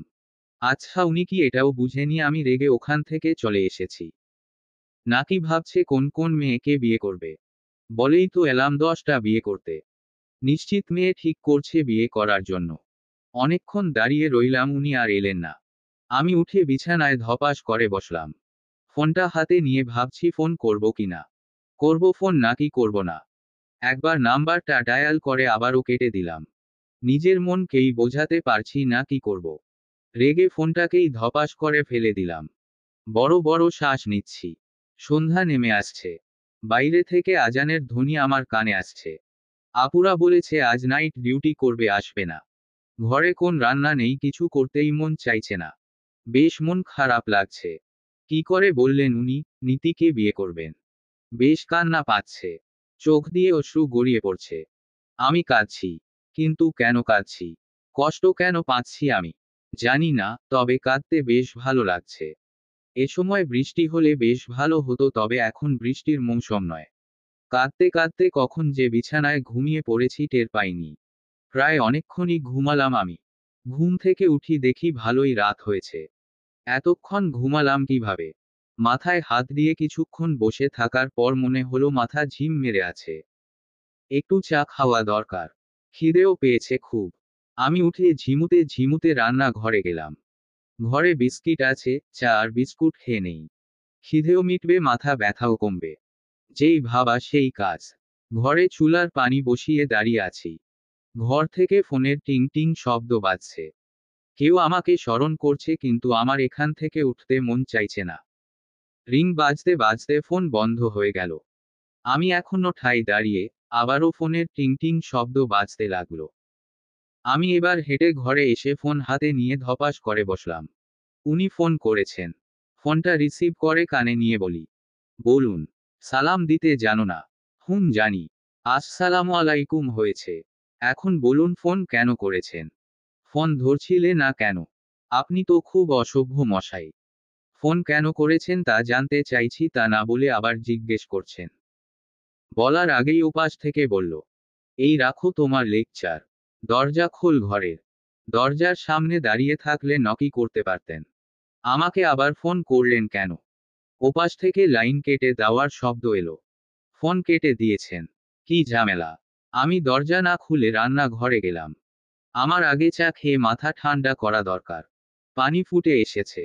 পানিতে চা পাতা ফেলে বিস্কিট বের করলাম। একটা বিস্কিট মুখে দিয়ে দাঁড়িয়ে রইলাম। চা হয়ে এসেছে। 2 কাপে চা ঢেলে বিছানায় এসে রাখলাম। বিস্কিট খেতে খেতে দরজা খুললাম। গম্ভীর মুখ নিয়ে দাঁড়িয়ে আছেন উনি। এতক্ষণ লাগে দরজা খুলতে, কখন ফোন করেছি আমি হিসেব করিনি। ভিতরে আসলে আসুন, না হলে দরজা বন্ধ করে দিচ্ছি। তোমাকে দেখে এমন কেন লাগছে? কেমন লাগছে? কিছু না, বলেই ঘরে এলেন। বিছানায় বসে চায়ের কাপে চুমুক দিয়ে বলেন, কাঁদছিলে তুমি? আমার মুখ দেখে এটা মনে হলো। কিছু না বলে আবারও চায়ের কাপে মুখ দিলেন। মাথা ব্যথা করছিল বলে এমন দেখাচ্ছে। উনি কথা না বলে নিজের গায়ের জ্যাকেট খুললেন। আমি চায়ের কাপ হাতে নিয়ে চুমুক দিয়ে বলি, জ্যাকেট খুলেছেন যাবার সময় মনে করে নিয়ে যাবেন। জানেন আপনার আগের জ্যাকেটের জন্য কি বিপদে পড়েছি? ওটা তোমার বাসায় ছিল। এদিকে ঘরে খুঁজতে খুঁজতে আমি কাহিল। একটা দীর্ঘশ্বাস ফেলে চায়ের কাপে চুমুক দিলাম। এর মাঝেই দরজা কেউ নক করলো। আমি হঠাৎ করেই চমকে উঠলাম। উনি শান্তিতে বসে বসে চা খাচ্ছেন। আমি উনার দিকে তাকিয়ে বলি, কে এলো এখন? আমি কিভাবে বলবো? আমি এখন কি করব? কি করবে মানে? তোমার সাথে তোমার স্বামী আছে। ভয় পাওয়ার কি আছে এত? আপনি বুঝতে পারছেন না। বুঝার কিছু নেই। যাও দরজা খুলে দিয়ে আসো। আমি বলছি কি, তুমি উঠবে নাকি আমি উঠব? কথা না বাড়িয়ে উঠে দাঁড়ালাম। আপুরা আজ আসবে না। তাহলে কে এলো? এ সময় কারো তো আসার কথা না। দাদি এলো নাকি? ভয় আমার বুক কেঁপে উঠছে। কাপা কাপা হাতে দরজা খুললাম। দরজার ওপাশে আপুদের দেখে চক্ষু আমার ছানাপড়া। আপু আমার দিকে তাকিয়ে সোজা ঘরে ঢুকে এলেন। আহিয়ান শান্তভাবে বসে ফোন টিপছে। তারা দুজনেই অবাক। মুন্নি আপু বলে ওঠে, দেখলে আপু, আমি বলেছিলাম তোমায় এখানে কিছু চলছে। এখন দেখলে, বিশ্বাস হলো তোমায়? আমরা ঘরে না ঘরে এসব চলছে। মিতু আপু হতবাক হয়ে আমার দিকে তাকিয়ে আছে। আমি মাথা নিচু করে দাঁড়িয়ে আছি। মিতু আপু হয়তো আমার থেকে এমনটা আশা করেনি। মুন্নি আপু অনেক কথা বলছে। আমি সব শুনছি। উনি এক জায়গায় চুপচাপ বসে আছে। আজব তো, কিছু শুনতে পাচ্ছেন না নাকি উনি? এখনো আগের মতো নেই, এভাবে বসে আছে। মুন্নি আপু জানায় এটা তাদের প্ল্যান ছিল। সে নাকি আমায় সন্দেহ করছিল। আজ আমাকে হাতে নাতে ধরার জন্যই এমনটা করেছে সে। সেদিন শুক্রবার নাকি আহিয়ানের বাইকে করে আমাকে যেতে দেখেছে। এখন মনে পড়ছে কেন সেদিন এত কথা জিজ্ঞেস করলো। জ্যাকেট নিয়েই বা কেন এত প্রশ্ন? মুখের ভাষা হারিয়ে ফেলেছি। কিছু বলার পরিস্থিতিতে ছিলাম না আমি। আপু এবার রেগে যাচ্ছে। কারণ সে অনেকক্ষণ ধরেই আহিয়ানকে কিছু বলছে, কিছু আহিয়ান তা পাত্তা দিচ্ছে না। আপু রেগে আহিয়ানের সামনে দাঁড়িল। তার সামনে চুটকি বাজাল। আহিয়ান এবার ফোনের দিক থেকে মুখ সরিয়ে আপুর দিকে তাকালো। কান থেকে কিসব বের করে আপুর দিকে তাকিয়ে বলে, কিছু বলছিলেন আমায়? আপু সহ আমরা সবাই হতবাক হয়ে তাকিয়ে আছি আহিয়ানের দিকে। আর যাই হোক, এটা বুঝতে পেরেছি উনি কিছুই শুনতে পারেনি। কানে এসব লাগিয়ে বসেছিলেন। পারেন উনি? আপু রেগে বলে, কে তুমি, এখানে কি করছো? কেন এসেছো? উনি দাঁড়িয়ে বলেন, ভূতনির সাথে, নিহার সাথে দেখা করতে। কেন নিহাকে হয় তোমার? কয়দিন ধরে চলছে এসব? কতদিন ধরে আসো তুমি এখানে? আজ প্রায় 15 দিন। এই ছেলে এত জোর গলায় তুমি এসব বলছো কোন সাহসে? দাদা দাদি জানে এসব কিছু? আমি এক্ষুনি গিয়ে তাকে জানাচ্ছি। বলেই আপু এদিকে আসতে নেই, এর আগেই পেছনে থেকে কারো গলার স্বর পেয়ে পেছনে ফিরি। তাকিয়ে দেখি দাদা আর দাদি দাঁড়ানো। দাদির হাতে ট্রে। তিনি মুখের আকৃতি ভিন্ন করে বলেন, কি বলবি রে তুই ছেমরি? মুন্নি আপু বলে উঠে, ভালোই হয়েছে দাদি তুমি চলে এসেছো। আমি এক্ষুনি যেতাম তোমার কাছে। কেন যেতি?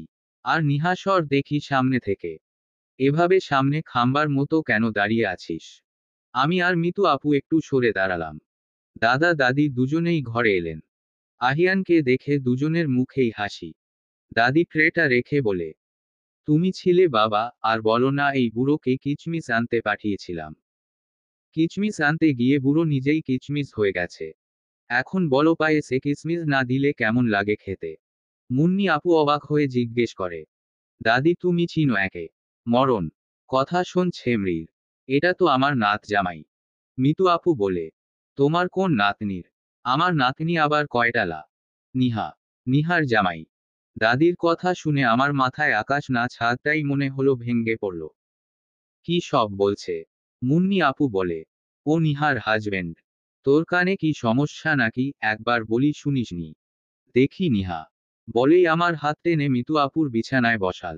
আমার হাতে পায়েসের বাড়ি দিয়ে বলল, নে পায়েস খা। এত বড় একটা খুশির খবর মিষ্টি মুখ করতে হবে তো। আমি দাদির মুখের দিকে তাকিয়ে বলি, হ্যাঁ। হ্যাঁ খা। অতঃপর আরেক বাটি আহিয়ানকে দিয়ে বলল তাকে খেতে। আমার মনে হয় এতক্ষণে আমি কিছু বুঝতে পারছি। আহিয়ান দাদা দাদিকে সবকিছু জানিয়ে দিয়েছে। আর মিতু, মুন্নি আপুর এখানে আসাটা কাকতালীয় ব্যাপার। তবে দেখে মনে হচ্ছে এই বিয়েতে দাদা দাদি সবচেয়ে বেশি খুশি। পায়েসের বাটি হাতে নিয়ে আহিয়ানকে দেখছি। দাদি আমাকে একটা খোঁচা মেরে বলল, পায়েস খেতে। মুন্নি আপু এর মাঝে বলে উঠে, বিয়ে হয়েছে ভালো কথা, নিহাকে তাহলে ওর বাসায় কেন নিয়ে যাচ্ছে না? মুন্নি আপুর কথায় সবাই চুপ। আহিয়ান হেসে বলে উঠে, আমার বউকে আমি আজ সাথে করেই নিয়ে যাব। অতঃপর আহিয়ানের ফোনটা বেজে উঠে। আহিয়ান বাইরে চলে যায়। মিতু আপু আর দাদি দুজনে আমার দুই পাশে বসে।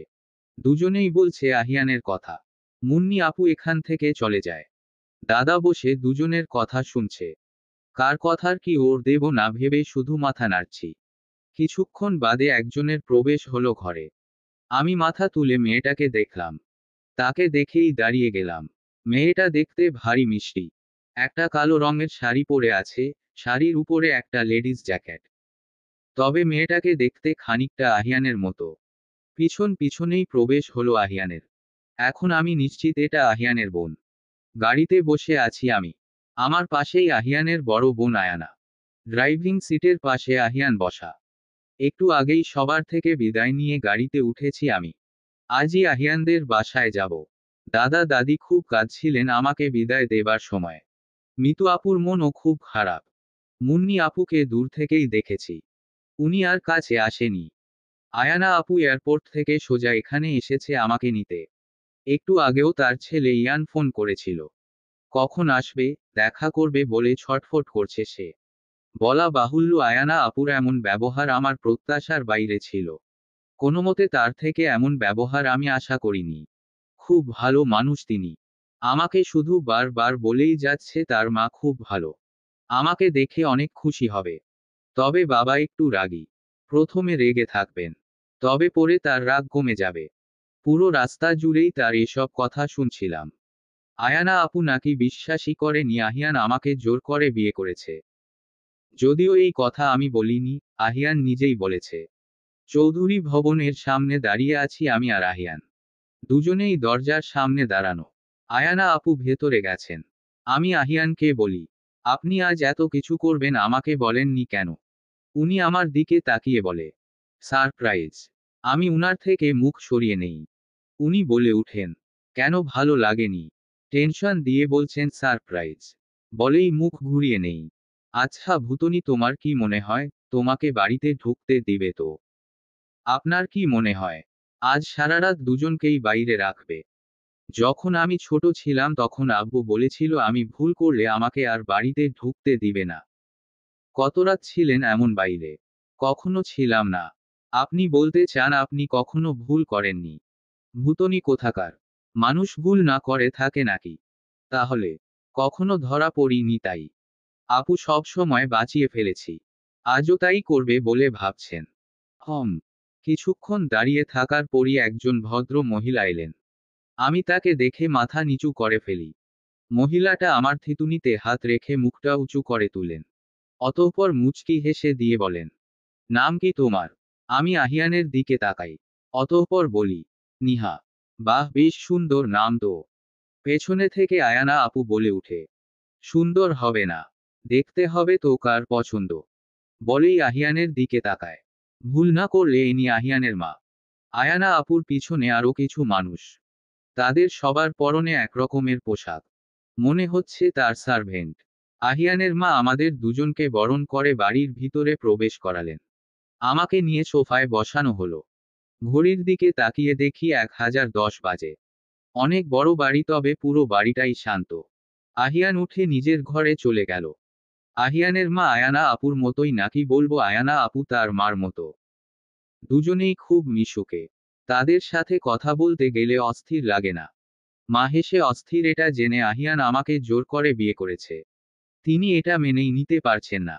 আয়ানা আপু বলে উঠে, দেখলে তো মা, তোমার ছেলে দাদুকে ছাড়িয়ে গেছে। তা আর বলতে। কিন্তু মা, বাবা। বাবার কথা বলতেই দুজনেই মুখ মলিন। আমি বেশ টের পাচ্ছি বাবা হয়তো তাদের মতো না। রাগী মানুষ। হঠাৎ একটা সার্ভেন্ট এসে বলল, ম্যাম স্যার চা দিতে বলেছেন। মা উঠে দাঁড়ালেন। বাবা চা চেয়েছেন হয়তো। আমি চট করে উঠে দাঁড়িয়ে বলি, মা আমি চা নিয়ে যাই। তুমি? হ্যাঁ আমি। উনি তো আর আমাকে দেখতে আসবেন না। আমি বরং দেখে আসি। আমার কথায় মা আর বাবা দুজনেই হেসে একাকার। অতঃপর আমি সার্ভেন্টের সাথে গেলাম রান্নাঘরের দিকে। সার্ভেন্ট আমাকে সব দেখিয়ে দিল। চা বানিয়ে নিয়ে গেলাম বাবার ঘরে। আমার পিছু পিছু মাও এলেন। আমি দরজা নক করলাম, বাবা ভেতরে আসতে বললেন। একটা চেয়ারে বসে বই পড়ছেন তিনি। আমি পেছনে থেকে চায়ের কাপটা তার টি টেবিলের সামনে রেখে সেখানেই দাঁড়িয়ে রইলাম। বাবা পিছনে না ফিরে চায়ের কাপটা নিয়ে চুমুক দিলেন। অতঃপর বলেন, নাম কি তোমার? নিহা। চা তুমি বানিয়েছ? জি। ভালো হয়নি খেতে? হয়েছে, কিন্তু চিনি 1 চামচ দেবে? জি। যাও এখন গিয়ে ফ্রেশ হয়ে নাও। তোমার সাথে কাল সকালে কথা হবে। জি আচ্ছা। অতঃপর আমি ঘর থেকে বেরিয়ে এলাম। মা বাইরে দাঁড়িয়েই সব শুনছিলেন। আমি বার হতেই বাবা তাকে ডাক দিলেন। তিনি রুমে চলে গেলেন। আমি হাঁটতে হাঁটতে বসার ঘরে এসে দাঁড়ালাম। এখান থেকে দাঁড়িয়ে পুরো ঘর দেখছি। হঠাৎ করেই মনে হলো আমার পায়ের কাছে কেউ আছে। আমি তার উপস্থিত পাচ্ছি। কুকুর বা বিড়াল হতে পারে। বিড়াল হলে ঠিক আছে, কিন্তু কুকুরকে আমি ভয় পাই। যাই হোক, মাথা নিচু করে নিচের দিকে তাকাতেই চমকে উঠলাম আমি। এটা তো এটা তো কাঠবিড়ালি। আমি নিচ থেকে এটাকে তুলে কোলে নিলাম। মনে হচ্ছে এই কাঠবিড়ালিটা সেই কাঠবিড়ালি যাকে সেদিন উনি নিয়ে এসেছিলেন। বাহ, কাঠবিড়ালিটা দেখতে এখন বেশ মিষ্টি লাগছে। হঠাৎ করেই কেউ একজন এসে আমার বলল, এই তুমি আমার পিকুকে নিয়ে কি করছো? একটা বাচ্চার আওয়াজ। আমি সেই বাচ্চাটার দিকে তাকালাম। বাচ্চাটার সাথে আহিয়ানের ফোনের স্ক্রিনে তাকা বাচ্চাটার মিল আছে। ভুল না করলে একাই ইয়ান। তার মুখেও কিছুটা আহিয়ান ভাব আছে। আসলে এটা আহিয়ান ভাব না, আয়ানা আপুর ভাব। আহিয়ান আর আয়ানা আপু কিছুটা মিল আছে বলে তাকেও দেখতে তার মতো লাগে। এটার নাম পিকু। হ্যাঁ, ও আমার পিকু। আহি আমার জন্য এনে দিয়েছে। তুমি কেন ওকে ধরলে? সরি, আমি তো জানতাম না এটা তোমার, এটা আমার পায়ের কাছে এসেছিল বলে ধরলাম। নাও তুমি। ইয়ান চট করেই আমার কোল থেকে পিকুকে তুলে নিল। পিকু নামটা এটার সাথে মানানসই মনে হচ্ছে না, কিন্তু মনে হচ্ছে নামটা ইয়ানই রেখেছে। ইয়ান পিকুকে কোলে তুলে আদর করতে লাগলো। আমি ইয়ানের সামনে হাঁটু গেড়ে বসে বলি, ইয়ান, তুমি এখনো জেগে আছো কেন? ইয়ান ভ্রু কুঁচকে আমার দিকে তাকিয়ে বলে, তুমি আমার নাম কি করে জানো? আমি তো আরো অনেক কিছু জানি। কি জানো? এই যে তোমার এতগুলা আইসক্রিম, চকলেট এগুলো খুব পছন্দ। তাহলে আইসক্রিম দাও। আমার কাছে তো আইসক্রিম নেই। কেন? তুমি তো জানো আমার কি পছন্দ, তাহলে আনলে না কেন? সরি, বড্ড ভুল হয়ে গেছে। পরের বার মনে করে নিয়ে আসবো। তুমি আবার আসবে। আমি ইয়ানের দিকে তাকিয়ে হেসে দিলাম। দূর থেকে আয়ানা আপু বলে, ইয়ান তুমি এখানে? আম্মু বলেই সে আপুর কাছে চলে যায়। আপু তার কপালে চুমু খেয়ে বলে, কি করছিলে? কথা বলছিলাম তার সাথে। তুমি জানো সে কে? ইয়ান মাথা নেড়ে না বলল। আমি হেঁটে তাদের কাছে গেলাম। আপু ইয়ানের মাথায় হাত বোলাতে বোলাতে বলে, এটা তোমার ছোট আম্মু, তোমার আহির বউ। ইয়ান বড় বড় চোখ করে আমার দিকে তাকিয়ে বলে, তুমি আহির বউ? আমি হেসে দিই। সে কাছে আসলেই আমি বসে পড়ি। সে আমার গালে হাত রেখে বলে, ছোট আম্মু তোমার গালগুলো কি নরম। আমি একটা কিসি দিই। দাও। সে আমার গালে একটা চুমু খেল। অতঃপর আপু তাকে ঘুমানোর জন্য নিয়ে গেল। তবে যাবার আগে আমার ঘর কোন দিকে সেটা বলে দিল। ঘরে এসে নক করতেই ভেতর থেকে আওয়াজ এলো, ভূতনি এসো। আমি ঘর ঢুকে দেখি উনি বেকনিতে দাঁড়িয়ে আছে। উনার ঘরটা দেখতে খুব সুন্দর, সাজানো গোছানো। ঘরের একদিকে দেওয়ালে উনার আর ইয়ানের ছবি দিয়ে ভরপুর। বাকি সবাইও আছে। দুজন মামা ভাগিনা একরকম পোশাক পরে এক স্টাইলে দাঁড়িয়ে ছবি তুলেছে। উনি বেলকনি থেকে এসে আমার পাশে দাঁড়িয়ে বলে, দেখেছো আমি কত হ্যান্ডসাম? হতে পারে আপনি হ্যান্ডসাম, তবে আপনার থেকেও ইয়ান বেশি হ্যান্ডসাম। উনি হেসে বলেন, দেখা করেছিলে? একটু আগেই করেছি। আমাকে একটা কিসিও দিয়েছে। বাহ, ভালো তো। ইয়ানের কাউকে বিশেষভাবে পছন্দ না হলে কিসি সে দেয় না। কাঠবিড়ালি? আচ্ছা, এটা ওই কাঠবিড়ালিটা না? হ্যাঁ। ইয়ানের খুব পছন্দ হয়েছিল তাই সে রেখে দিয়েছে। ও আচ্ছা। হম। ইয়ান হলো আমাদের চৌধুরী বাড়ির একমাত্র চোখের মণি। ওর আব্বু ভাইয়া আছে, কাল আসবে তখন দেখতে পারবে। আসলে ইয়ানের এখানে থাকতে বেশি ভালো লাগে। তাই সে 2 মাস অন্তর অন্তর এখানে এসে থাকে। 2 মাস থেকে আবারও চলে যায় তার দাদু বাড়ি। বাহ, বেশ তো। এর মাঝেই ঘর নক করলো। ওপাশ থেকে ইয়ানের আওয়াজ পাওয়া গেল। আহিয়ানের আওয়াজ পেতেই সে দৌড়ে চলে এলো। তার পিছন পিছন কাঠবিড়ালিও এলো। ইয়ানের মুখ পুরো কাপড়ের মধ্যে ঢেকে গেছে। তার হাতে একগাদা কাপড়ের বোঝা। সে এর মাঝে থেকেই বলল, ছোট আম্মু দেখো আমি তোমার জন্য কত শাড়ি এনেছি। আমি হেসে ওর মুখ থেকে কাপড়গুলো নিয়ে বিছানায় রেখে বলি, তোমার পছন্দ সব? হুম হুম, এগুলো সব আমার পছন্দ। আর আম্মুর গুলো আম্মুর কাছে। আমি ওর গাল টেনে ধরি। সে আহি বলে তার কোলে চড়ে যায়। আহি তার গালে একটা চুমু খেয়ে বলে, এখনো ঘুমাওনি কেন? এই তো ঘুমোতে যাবে। আহি জানো তো এটা কে? কে? তুমি জানো না এটা আমার ছোট্ট আম্মু আর তোমার বউ? তাই নাকি? কিন্তু আহি বউরা তো লাল শাড়ি পরে, কিন্তু ও কেন পরেনি বলো তো? ভূতনি বউ তো তাই। সে আমার দিকে তাকিয়ে বলে, ভূতনি, তুমি ভূতের দেশ থেকে এসেছো? আমি উনার দিকে তাকিয়ে আছি। আপু হেসে একাকার। সে শাড়িগুলো বিছানায় রেখে বলে, কি সব বলছিস? আহিয়ান বলে উঠে, ঠিকই বলছি। ইয়ান তুমি আজ থেকে ওকে ভূতনি আম্মু বলে ডাকবে, ঠিক তো? ডান। ভূতনি আম্মু, কি মজা। আমি মনে মনে বলি, বাচ্চাটাকেও ছাড়লেন না উনি।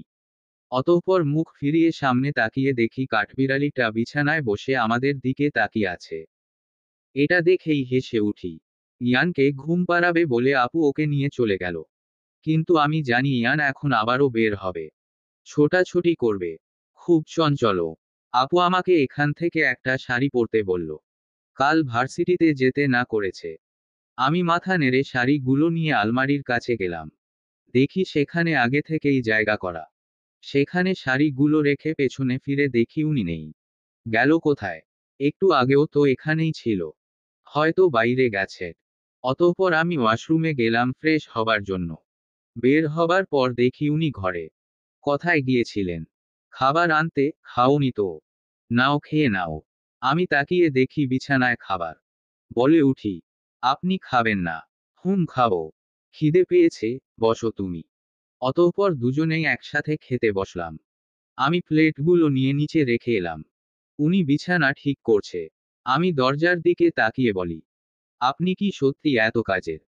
উনি আমার দিকে তাকিয়ে বলে, না, আজ করছি, তুমি সব শিখে নাও, কাল থেকে এসব তুমি করবে।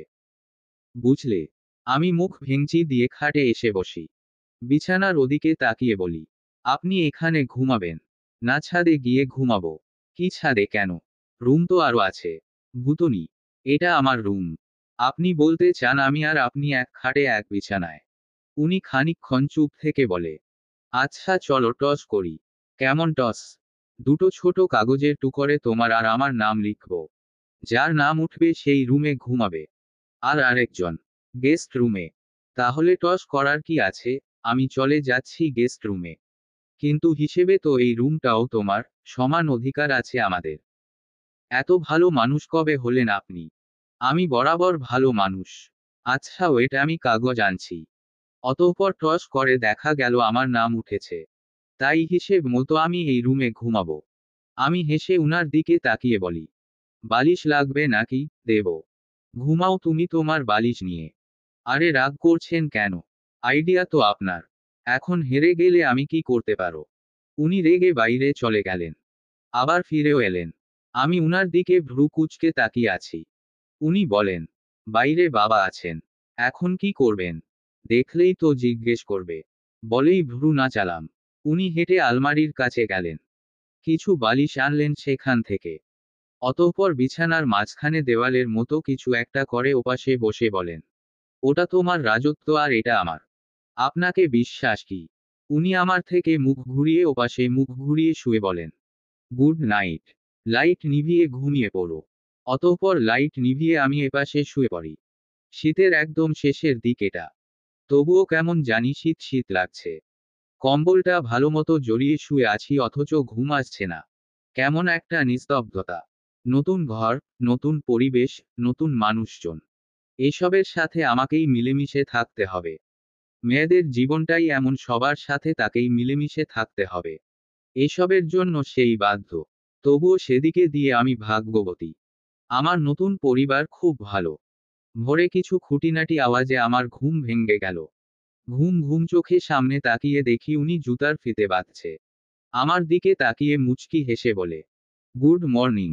আমি চোখ কচলাতে কচলাতে উঠে বলি, আপনি এত সকালে? জগিং করতে যাচ্ছি। তুমি ঘুমিয়ে পড়ো। বলেই উনি চলে গেলেন। ভাবতে অবাক লাগে এই ছেলে এত তাড়াতাড়ি উঠে ঘুম থেকে। কিন্তু আমি আর শুয়ে থাকলাম না। উঠে গেলাম। বিছানা গুছিয়ে গোসল করে ইয়ানের পছন্দ করা একটা শাড়ি থেকে শাড়ি বার করে পরলাম। শাড়িটা বেশ সুন্দর, খয়েরি রঙের শাড়ির মাঝে হাতের কিছু কারুকাজ। শাড়িটা কোন ধরনের কাপড় তা জানি না। এসব জ্ঞান আমার নেই বললেই চলে। আমি সবে তোয়ালে দিয়ে চুল মুছে আয়নার সামনে বসেছি। অনেকদিন পর দেখছি নিজেকে আয়নাতে। নিজেকে কেমন অচেনা অচেনা লাগছে। এর মাঝেই দরজায় নক পড়ল। আমি উঠে দরজার কাছে যেতেই দেখি মা দাঁড়িয়ে আছেন। তার হাতের ট্রেতে 2 কাপ চা। তিনি একটা মিষ্টি হাসি দিয়ে আমাকে বলেন, তুমি উঠে গেছো ঘুম থেকে? জি মা। ভালোই, চা এনেছি, দুজনে বসে খেতে খেতে গল্প করব। আমি তার হাত থেকে ট্রে নিয়ে বলি, আপনি কেন চা করলেন? আমি করে দিতাম। ঠিক আছে, একদিন করলে কিছু হবে না। বলেই উনি বেকনিতে চলে গেলেন। আমি ট্রে নিয়ে বেকনিতে গেলাম। বেকনিতে কিছু বেতের চেয়ার আর একটা টি টেবিল আছে। আমি ট্রে রেখে মার হাতে চায়ের কাপ দিলাম। উনি নিচে তাকিয়ে আছেন। এতক্ষণে এই বাড়ির বাগান চোখে পড়ল আমার। শীতকাল বলে বাগানে তেমন কোন ফুল নেই, তবে দেখে মনে হচ্ছে ফুলের সিজনে বাগান পুরো ফুলে নিমজ্জিত থাকে।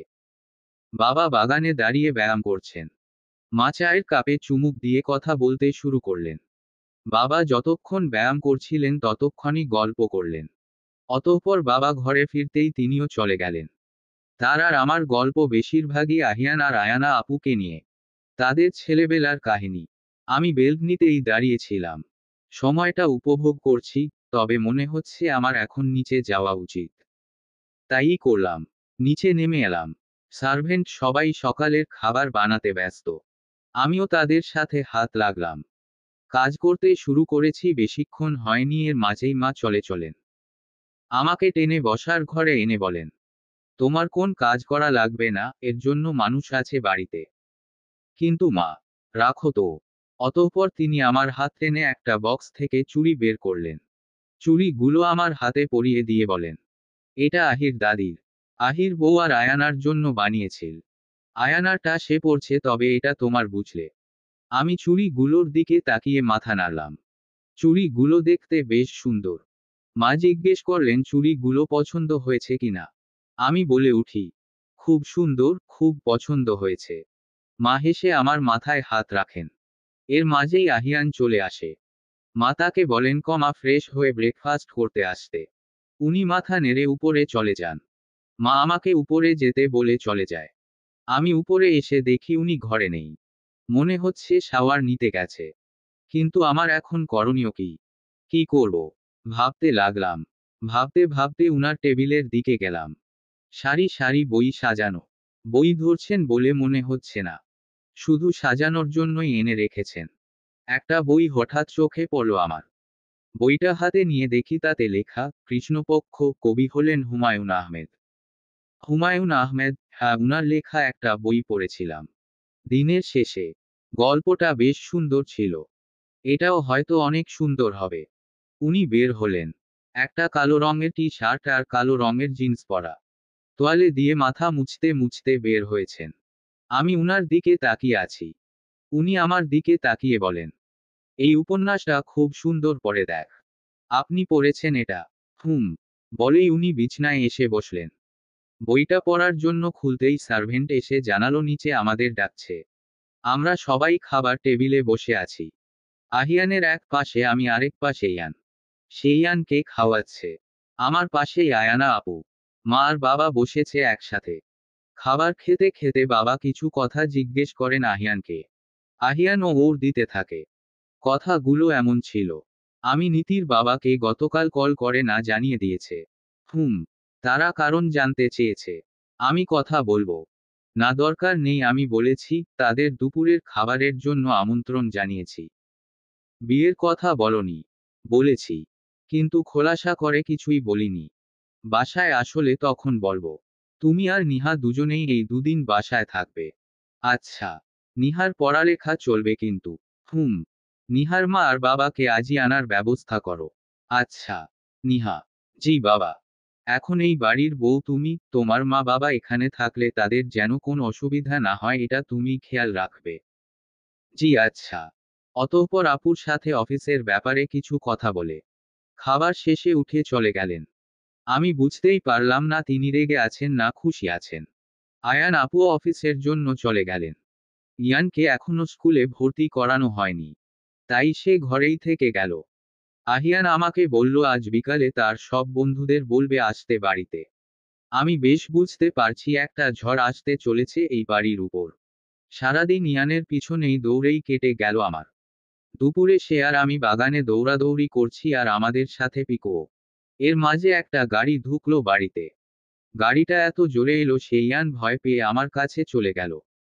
বলা হয়নি ইয়ানের বয়স সবে 4 বছর। আমরা দুজনেই ঘরের ভেতর এলাম। কি হয়েছে এটা দেখার জন্য। ইয়ান কোলে পিকুকে নিয়ে আমার হাত ধরে আসছে। ভেতর এসে দেখি আহিয়ানের সামনে একটা মেয়ে দাঁড়ানো। তাকে পেছনে থেকে দেখেছি আমি, আমার মনে হচ্ছে এটা নীতি। অতঃপর গলার স্বর পেয়ে নিশ্চিন্ত হলাম। নীতি বলছে, আহি কি শুনছি এসব, তুমি বিয়ে করে ফেলেছ? কিভাবে করতে পারো তুমি এটা? নীতি শান্ত হ। কি করে শান্ত হব আমি? তুমি বুঝতে পারছো তুমি বিয়ে করেছ? কাকে করেছো তুমি বিয়ে? কাকে? কে সে যে আমার জায়গা নিতে চাইছে? আহিয়ান ঘাড় ঘুরিয়ে আমার দিকে তাকিয়ে বলল, she she is my wife. I mean ভূতনি। নীতি পিছনে ঘুরল। আমি আর নীতি মুখোমুখি। নীতি বলে উঠে, তুমি? নীতির মুখে তুমি ডাকটা শুনে আমার শরীর শিউরে উঠল। নীতি হেঁটে আমার সামনে দাঁড়ালো। তাকে দেখে মনে হচ্ছে না সে বিশ্বাস করছে আহিয়ানের কথা। কারণ সে বারবার দেখছে আমায়। আমি নিজেও চোখ সরাতে পারছি না। নীতির দিকেই তাকিয়ে আছি, কি করবে ও জানতে ইচ্ছে করছে। হঠাৎ করেই নীতি হেসে বলে, তুমি আহির বউ? আহি, সিরিয়াসলি এই মেয়েটা তোর ওয়াইফ? এত গর্ব করে বলছিস তুই ওর কথা? আহি ভ্রু কুঁচকে তাকালো ওর দিকে। নীতি আমার থিতুনিতে হাত রেখে বলল, তুমি কোন দিক দিয়ে তোমাকে আহির বউয়ের মতো লাগে বলো? যোগ্যতা কি তোমার, স্ট্যান্ডার্ড কি? বলেই চেঁচিয়ে উঠে ইয়ান ভয় আমার পিছনে এসে লুকায়। আমিও কেঁপে উঠি। আহিয়ান সামনে এগিয়ে আসছে। নীতি এবার কিছু বলতে গেলে তার আগেই আহিয়ান বলে, ও আহিয়ান চৌধুরীর বউ। ব্যাস এতটুকু কথাই যথেষ্ট। নীতি হেসে পিছনে তাকিয়ে বলে, ও আচ্ছা, তাই নাকি? আমাকে উদ্দেশ্য করে কি দিয়ে বশ করলে ওকে? বলো, তোমার পরিবার কি তোমায় এইসব শিখিয়েছে? এটাই শিখিয়েছে না কিভাবে বড়লোকের ছেলেদেরকে ফাঁসিয়ে বিয়ে করা যায়? আর তুমিও তো সেটাই করেছো। যেই দেখলে আহিকে আর হাতছাড়া করলে না, তাই না? আমি অবাক হয়ে তাকিয়ে আছি। নীতি রাগে ফুঁসছে। আহিয়ান আমার পাশেই দাঁড়ানো। হঠাৎ করেই নীতি হাত উঠালো আমাকে মারার জন্য। আমি চমকে চোখ বড় বড় করে তাকিয়ে আছি। পাশেই আহিয়ান দাঁড়ানো, ভেবেছিলাম উনি আটকাবেন না, তা হলো না। ওপাশ থেকে মার আওয়াজ এলো। মার আওয়াজ পেয়ে নীতি থেমে গেল। মা আমাদের দিকে এগিয়ে এসছেন। আমি এতক্ষণে বুঝলাম আহিয়ান কেন চুপ ছিল। নীতিমাকে দেখে চুপ হয়ে গেল। মা আমার পাশে দাঁড়িয়ে বলেন, তোমার সাহস দেখে অবাক হচ্ছি, চৌধুরী বাড়িতে দাঁড়িয়ে এই বাড়ির বউ যোগ্যতা নিয়ে প্রশ্ন তুলছ। নীতি মাথা নিচু করে নেয়। কিছুক্ষণের মাঝেই তাকে কাঁদতে দেখা যায়।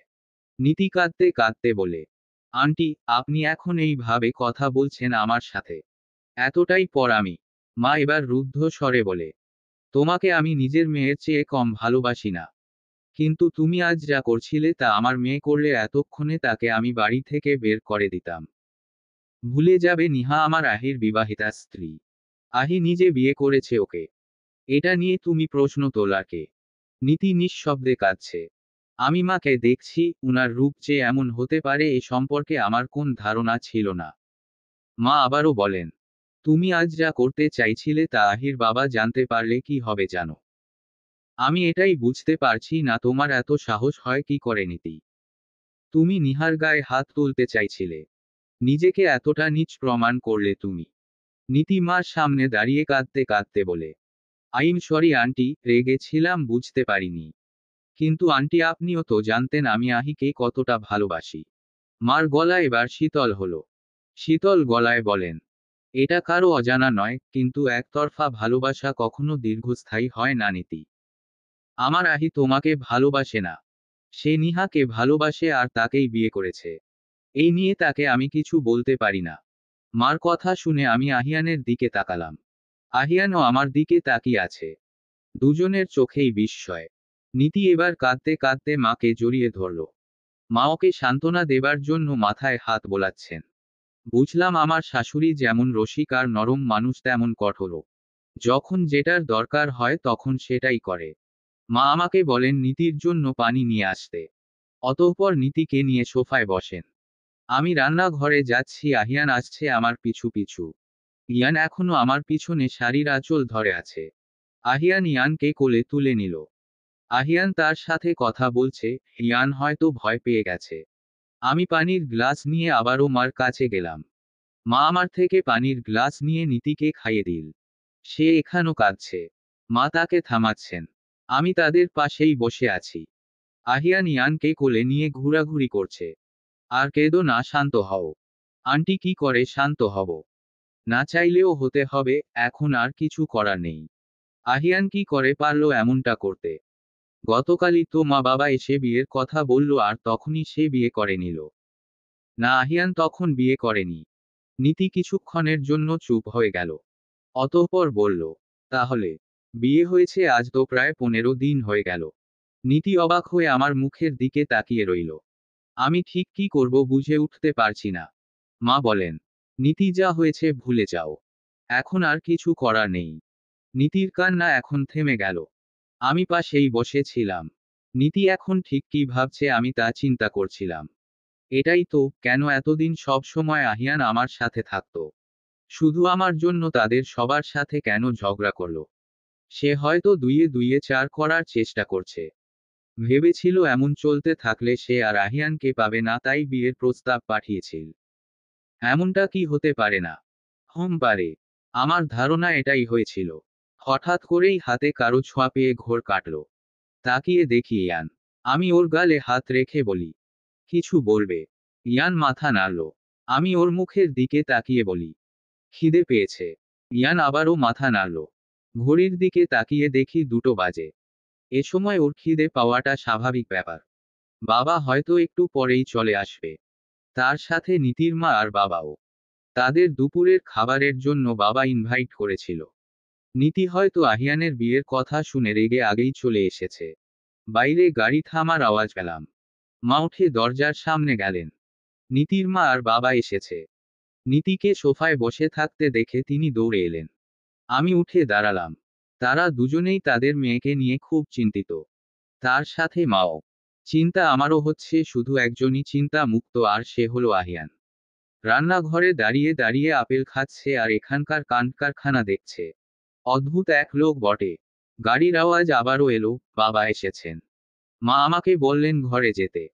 আমি ইয়ানকে নিয়ে চলে গেলাম রান্নাঘরে। তার জন্য খাবার বেড়ে ঘরে নিয়ে এলাম। আহিয়ান সেখানেই ছিল। ইয়ানকে খাইয়ে দিলাম। অতঃপর প্লেট রান্নাঘরে রেখে আবারও তার রুমে এসে দেখি ইয়ান বিছানায় গুটিসুটি মেরে শুয়ে আছে। তাকে ভালোমতো শুইয়ে দিয়ে পিকুকে দেখলাম। সেও তার পাশেই ঘুমিয়ে আছে। সার্ভেন্ট এসে বলল, খাবারের জন্য ডাকছে। আমি উঠে বসার ঘরে গেলাম। মা আমাকে ধরে সোফায় আহিয়ানের পাশে বসালেন। নীতির মা আর বাবাকে পরিচয় করিয়ে দিলেন আমার সাথে। নীতি চুপচাপ বসে আছে। নীতির মা আমাকে জিজ্ঞেস করলেন, তোমার নাম কি? নিহারিকা। নিহা। তোমার বাবা কি করেন? নিহা। আমার বাবা অসুস্থ, তাই কোন কাজ করেন না। আমার প্রশ্নের জবাবে তিনি খুব অবাক হলেন। ব্রুকুচকে তাকিয়ে রইলেন। বাবা বলে উঠেন, আচ্ছা, আপনারা আগে খাওয়া দাওয়া করুন। কথাবার্তা পরেও করা যাবে। নীতির মা উঠে চলে গেলেন। কেন জানি মনে হচ্ছিল তিনি আমাকে ছোট্ট করতে চান। একে একে সবাই উঠে টেবিলে বসলেন। আহিয়ান আমাকে ফিসফিসিয়ে বলল, দারুণ জবাব দিয়েছ। নীতির মা হলো আরেক নীতি, বুঝলে? আমি উনার মুখের দিকে তাকিয়ে রইলাম। মা আমাকে আর আহিয়ানকে ডাকলেন। সবাই খাবার খেতে বসেছে, আমি খাবার সার্ভ করে দিচ্ছি। নীতির মা খাবার খেতে খেতে বেশ প্রশংসা করলেন। হঠাৎ তিনি আমাকে উদ্দেশ্য করে বলেন, তা নিহা, পড়ালেখা ছাড়া তুমি আর কি করেছো? কিছু না আন্টি। আমাদের নীতি কিন্তু পড়ালেখা ছাড়াও অন্যান্য বিষয়ে বেশ ভালো। আহিয়ান খেতে খেতে বলে, আমার বউ কিন্তু খুব ভালো রান্না করে আন্টি। আপনি একটু আগে খেয়ে যে প্রশংসা করলেন সেটা ওর হাতের রান্না। নীতির মা আবারও মুখ কালো করে চুপ হয়ে গেলেন। মা কোন মতে হাসি সামলে আহিয়ানের দিকে তাকালো। আহিয়ান চুপ হয়ে খেতে লাগলো। নীতির বাবা একটু চিন্তিত, তাই তিনি কোন কথা বলছেন না। নীতি খাবারের প্লেট নিয়ে বসে আছে। হঠাৎ বাবা আমাকে জিজ্ঞেস করলেন, নিহা, ইয়ান কোথাও? ঘুমাচ্ছে বাবা। একটু আগেই খাইয়ে এসেছি। মা বলে উঠেন, অনেক হয়েছে, তুমিও এবার খেতে বসো। জি। আমি আহিয়ানের পাশে বসলাম। নীতি তার তীক্ষ্ণ দৃষ্টি আমার উপর রেখেছে। দুজনের চোখাচোখি হলো, আহিয়ানের কোন ধ্যান নেই। সেই খাওয়াতে ব্যস্ত। খানিকক্ষণ বাদে আয়ানা আপুও চলে এলো। খাওয়া দাওয়া শেষে নীতিরা সবাই চলে গেল। মা আহিয়ানের তখনকার কথার কারণে হাসতে হাসতে শেষ। বাবা পাশে বসেই চা খাচ্ছেন। তার চেহারায় কোন ভাবনা নেই। মা আর বাবার জুটিটা সুন্দর। একজন গম্ভীর, আরেকজন চঞ্চল। আয়ানা আপু ইয়ানের কাছে। সন্ধ্যায় তার বর আসবে। একবার দাদির ফোন এসেছিল। আমার সাথে বেশ অনেকক্ষণ কথা বলল, খোঁজ খবর নিল। দাদি জানালো আমার সব স্টুডেন্ট ওর কাছে, তিনি বলে এসেছেন যে আমি আর পড়াতে আসবো না। বিয়ের কথা শুনে সবাই নাকি বেশ খুশি হয়েছে। বিকেলে পুরো বাড়ি হইচই। সবাই এসেছে বাড়িতে, শুধু নীতি বাদে। বিয়ের ব্যাপারটা প্রথমে সবাই গম্ভীর ভাবে নিলেও পরিবেশ এখন শান্ত। নাহান আর আনাফ ব্যাপারটা সহজ ভাবে নিলেও টিনা আর আনিকা কিভাবে নিল বলা মুশকিল। ইতিও এসেছে, সে আমার আর মার সাথে রান্নাঘরে কাজে হাত লাগাচ্ছে। মা আমাদের দুজনের হাতে খাবার পাঠিয়ে দিয়ে বলেন আর যেন না আসি। আমি আর ইতি খাবার নিয়ে সবার মাঝে রাখলাম। টিনা আর আনিকা অদ্ভুতভাবে দেখছে আমায়। মনে হচ্ছে তারা এই প্রথমবার আমাকে দেখছে। আমি এসব রেখে উঠে চলে যেতে নিলামের মাঝেই আহিয়ান আমার হাত ধরে ওর পাশে বসতে বলল। সবাই গোল হয়ে বসে আছি গল্প করার জন্য। এর মাঝেই হঠাৎ টিনা জিজ্ঞেস করল, নিহার মাঝে এমন কি ছিল আহি যে তুই ওকে বিয়ে করলি? আহিয়ান হেসে আমার শাড়ির আঁচল ধরল। উনি এটা একবার গিট্টু দিচ্ছি আবার খুলছে। নাহান ভাইয়া জিজ্ঞেস করলো এমন কেন করছে? আনিকা বলে উঠে। আহি প্রশ্নের ওর খুঁজছে কারণ সে নিজেও কনফিউজড। আহিয়ান হেসে বলল, ঠিক বলেছিস। কারণ ওর মাঝে কি আছে তা আমি নিজেও জানি না, তবে নিশ্চিত কিছু আছে, তাই তো আজও আমার পাশে। উনার কথায় পুরো পরিবেশ থমকে গেল। আকাশ ভাইয়া প্রশ্নের উত্তরে বেশ খুশি। কিন্তু আমি এটাই বুঝলাম না উনি কি কথাটা বানিয়ে বলেছেন শুধু ওদের জবাব দেওয়ার জন্য নাকি? সিফাত আসেনি বলে অবাক হলাম না। ভালোই হয়েছে ও আসেনি। তবে সেদিনের সেই ঘটনা আমার মাথা থেকে বের হয়ে গেছিল। আবারও এসেছে। মনে হচ্ছে এখানকার ঝামেলার কারণে আবারও চলে যাবে। সন্ধ্যার দিকে আয়ানা আপুর বর এলো। কালো রঙের স্যুট, তার পরনে হয়তো অফিস থেকেই এসেছে। তিনি দেখতে বেশ সুদর্শন। শরীরের গঠনও ভালো। ইয়ান এতদিন পর তাকে দেখে দৌড়ে তার কোলে চড়ে গেল। দীর্ঘদিন পর ছেলে আর বাবার সাক্ষাৎ দেখে ভালোই লাগলো। মা আমার সাথে তার পরিচয় করিয়ে দিল। নতুন বউকে দেখে সে যেমন অবাক তেমনি হতভম্বিত হয়ে গেল। শেষমেশ কিছু না পেয়ে ইয়ানের জন্য আনা চকলেট আমার হাতে দিয়ে বলল, নতুন বউ দেখবো এটা আশা করিনি। পুরোই অপ্রস্তুত আমি। নতুন বউকে দেখে কিছু দিব না এটা হয় না। তাই এটাই দিলাম। কিছু মনে করো না। তার কথায় আমি হেসে মাথা নাড়লাম। তাকে এখন লাজুক মনে হচ্ছে কিন্তু তিনি রসিক মানুষ। আহিয়ানের বিপরীত মুখী বলা যেতে পারে। সেই পুরোপুরিই গম্ভীর। তবুও তার সারে উনার খুব ভাব। দুলাভাইয়ের সাথে যেমন হওয়া দরকার ঠিক তেমন। সবাই একসাথে বসে গল্প করছি। দুলাভাই হাসতে হাসতে বলেন, কখনো ভাবিনি আহি বিয়ে করবে।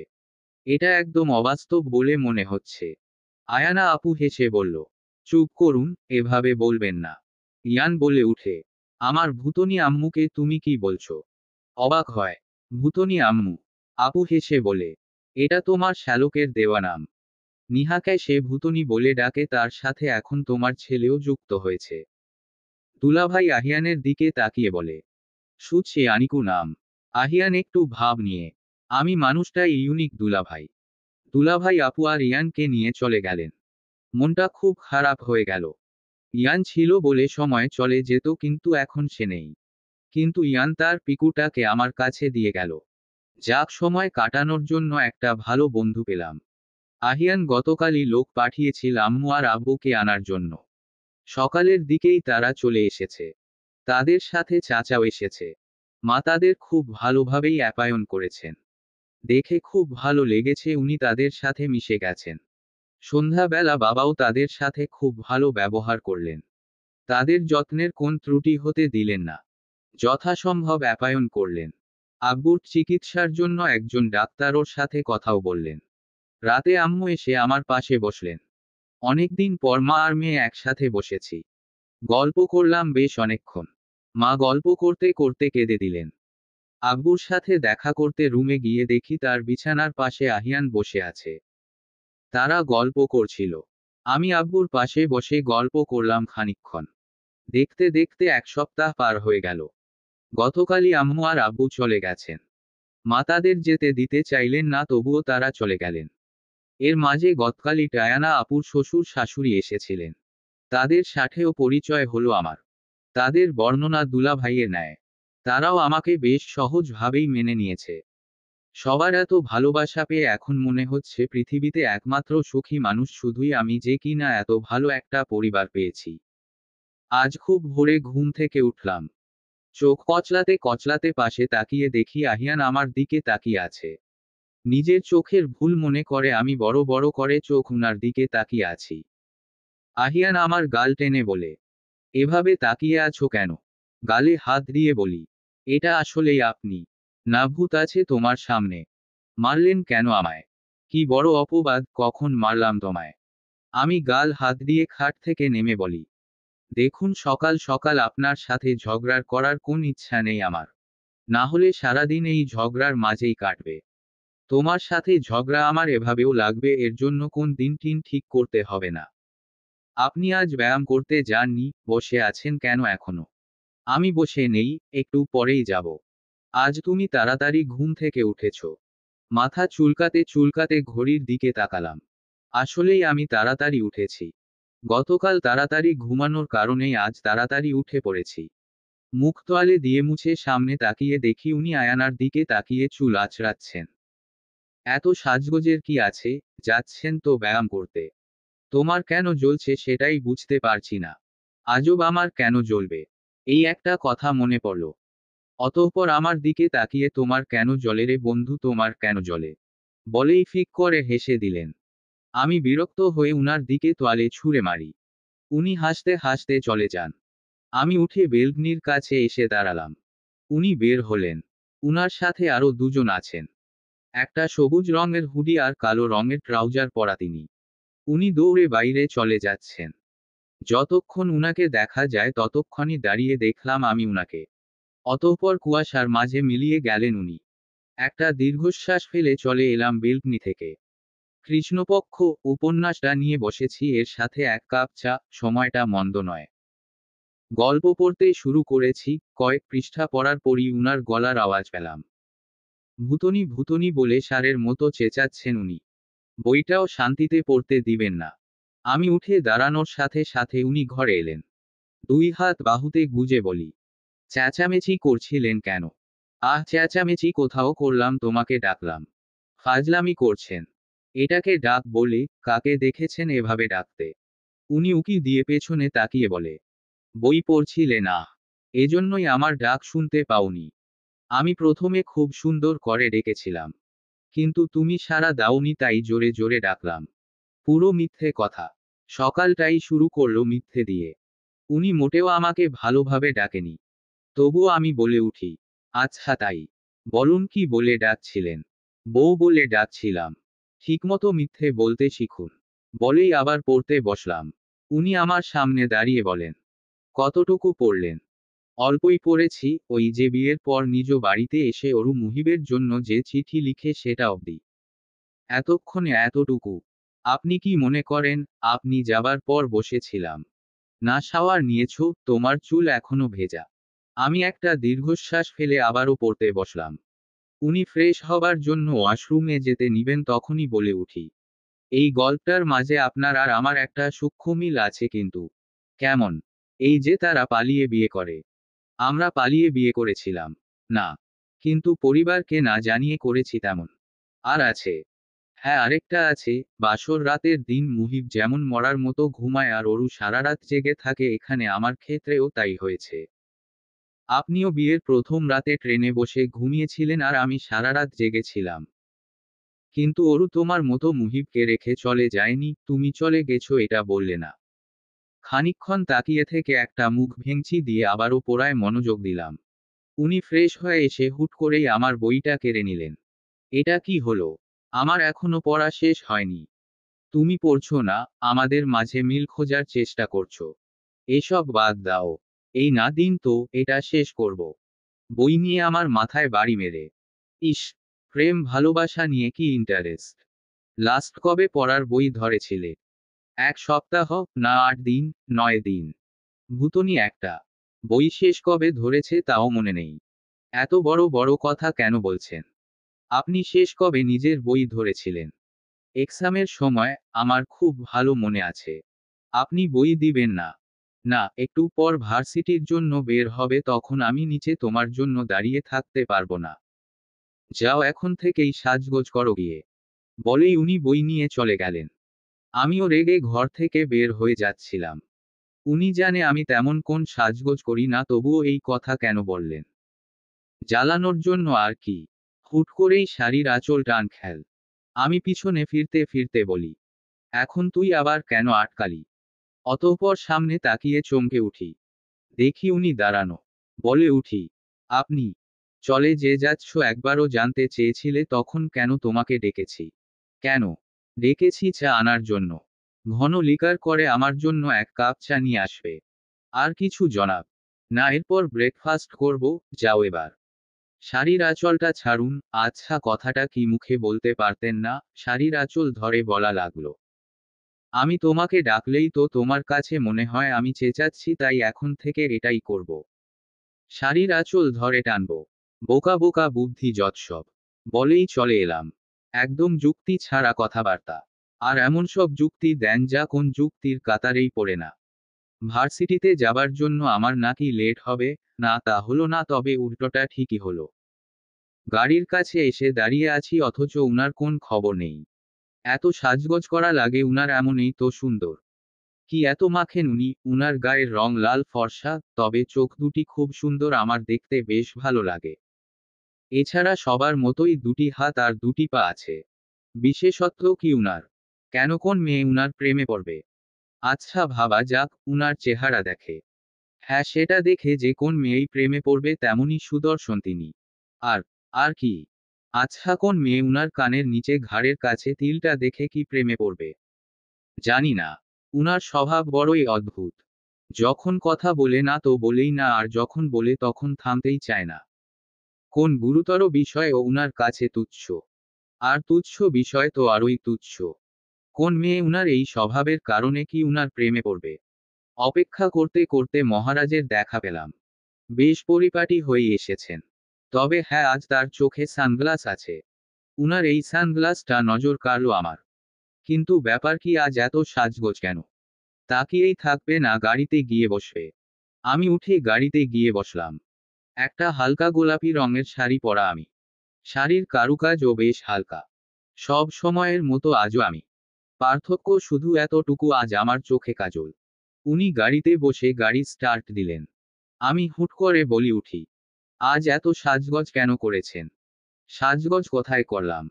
এই যে সানগ্লাস, এটা তো আমিও পরতাম, কেন দেখোনি কখনো? আমি ভ্রু কুঁচকে তাকালাম। হ্যাঁ, উনি আগেও এটা পরেছেন। তবে আমার কাছে কেন উনাকে এত অন্যরকম লাগছে? আমি চুপ হয়ে বসে রইলাম, আর কথা বললাম না। ভার্সিটির আজ একমাত্র আকর্ষণ মনে হচ্ছে শুধু আমি আর আহিয়ান। সবাই এমন ভাবে দেখছে আমাদের, যেন এই প্রথমই সবাই দেখল। আহিয়ান এক হাতে আমার হাত ধরেছেন আর অন্য হাতে উনার ফোন। ফোনে কি জানি ঘাটাঘাটি করছে। আচ্ছা, আমি তো উনার পিছনেই আছি। উকি দিলেই তো হয়। সেই ভাবা সেই কাজ, পেছনে থেকে উকি দিয়ে দেখার চেষ্টা করতে গেলাম আর উনি পিছনে ফিরলেন। আমি মাথা নিচু করে হাঁটতে লাগলাম। কে জানে কিছু বুঝতে পেরেছি কিনা। না বুঝলেই বেশি ভালো হবে। যত সামনে যাচ্ছি ততই আমার হার্টবিট বাড়ছে, কেন জানি না। আহিয়ান খুব শক্তভাবে আমার হাত ধরে আছে। অস্বস্তি লাগছে আমার। হঠাৎ সামনে যেতেই চোখে পড়ল আকাশ ভাইয়া, ইতি সবাই ওরা সেখানে। নীতি আর সিফাতকেও দেখা যাচ্ছে। তাদের সামনে গিয়েই থেমে গেল আহিয়ান। নীতি হেঁটে আসলো আমাদের কাছে। অতঃপর চলবে গল্প, ভালোবাসার ফোড়ন 2। লেখনীতে মিমি মুস্কান। চতুর্থ পর্ব, দ্বিতীয় সিজন।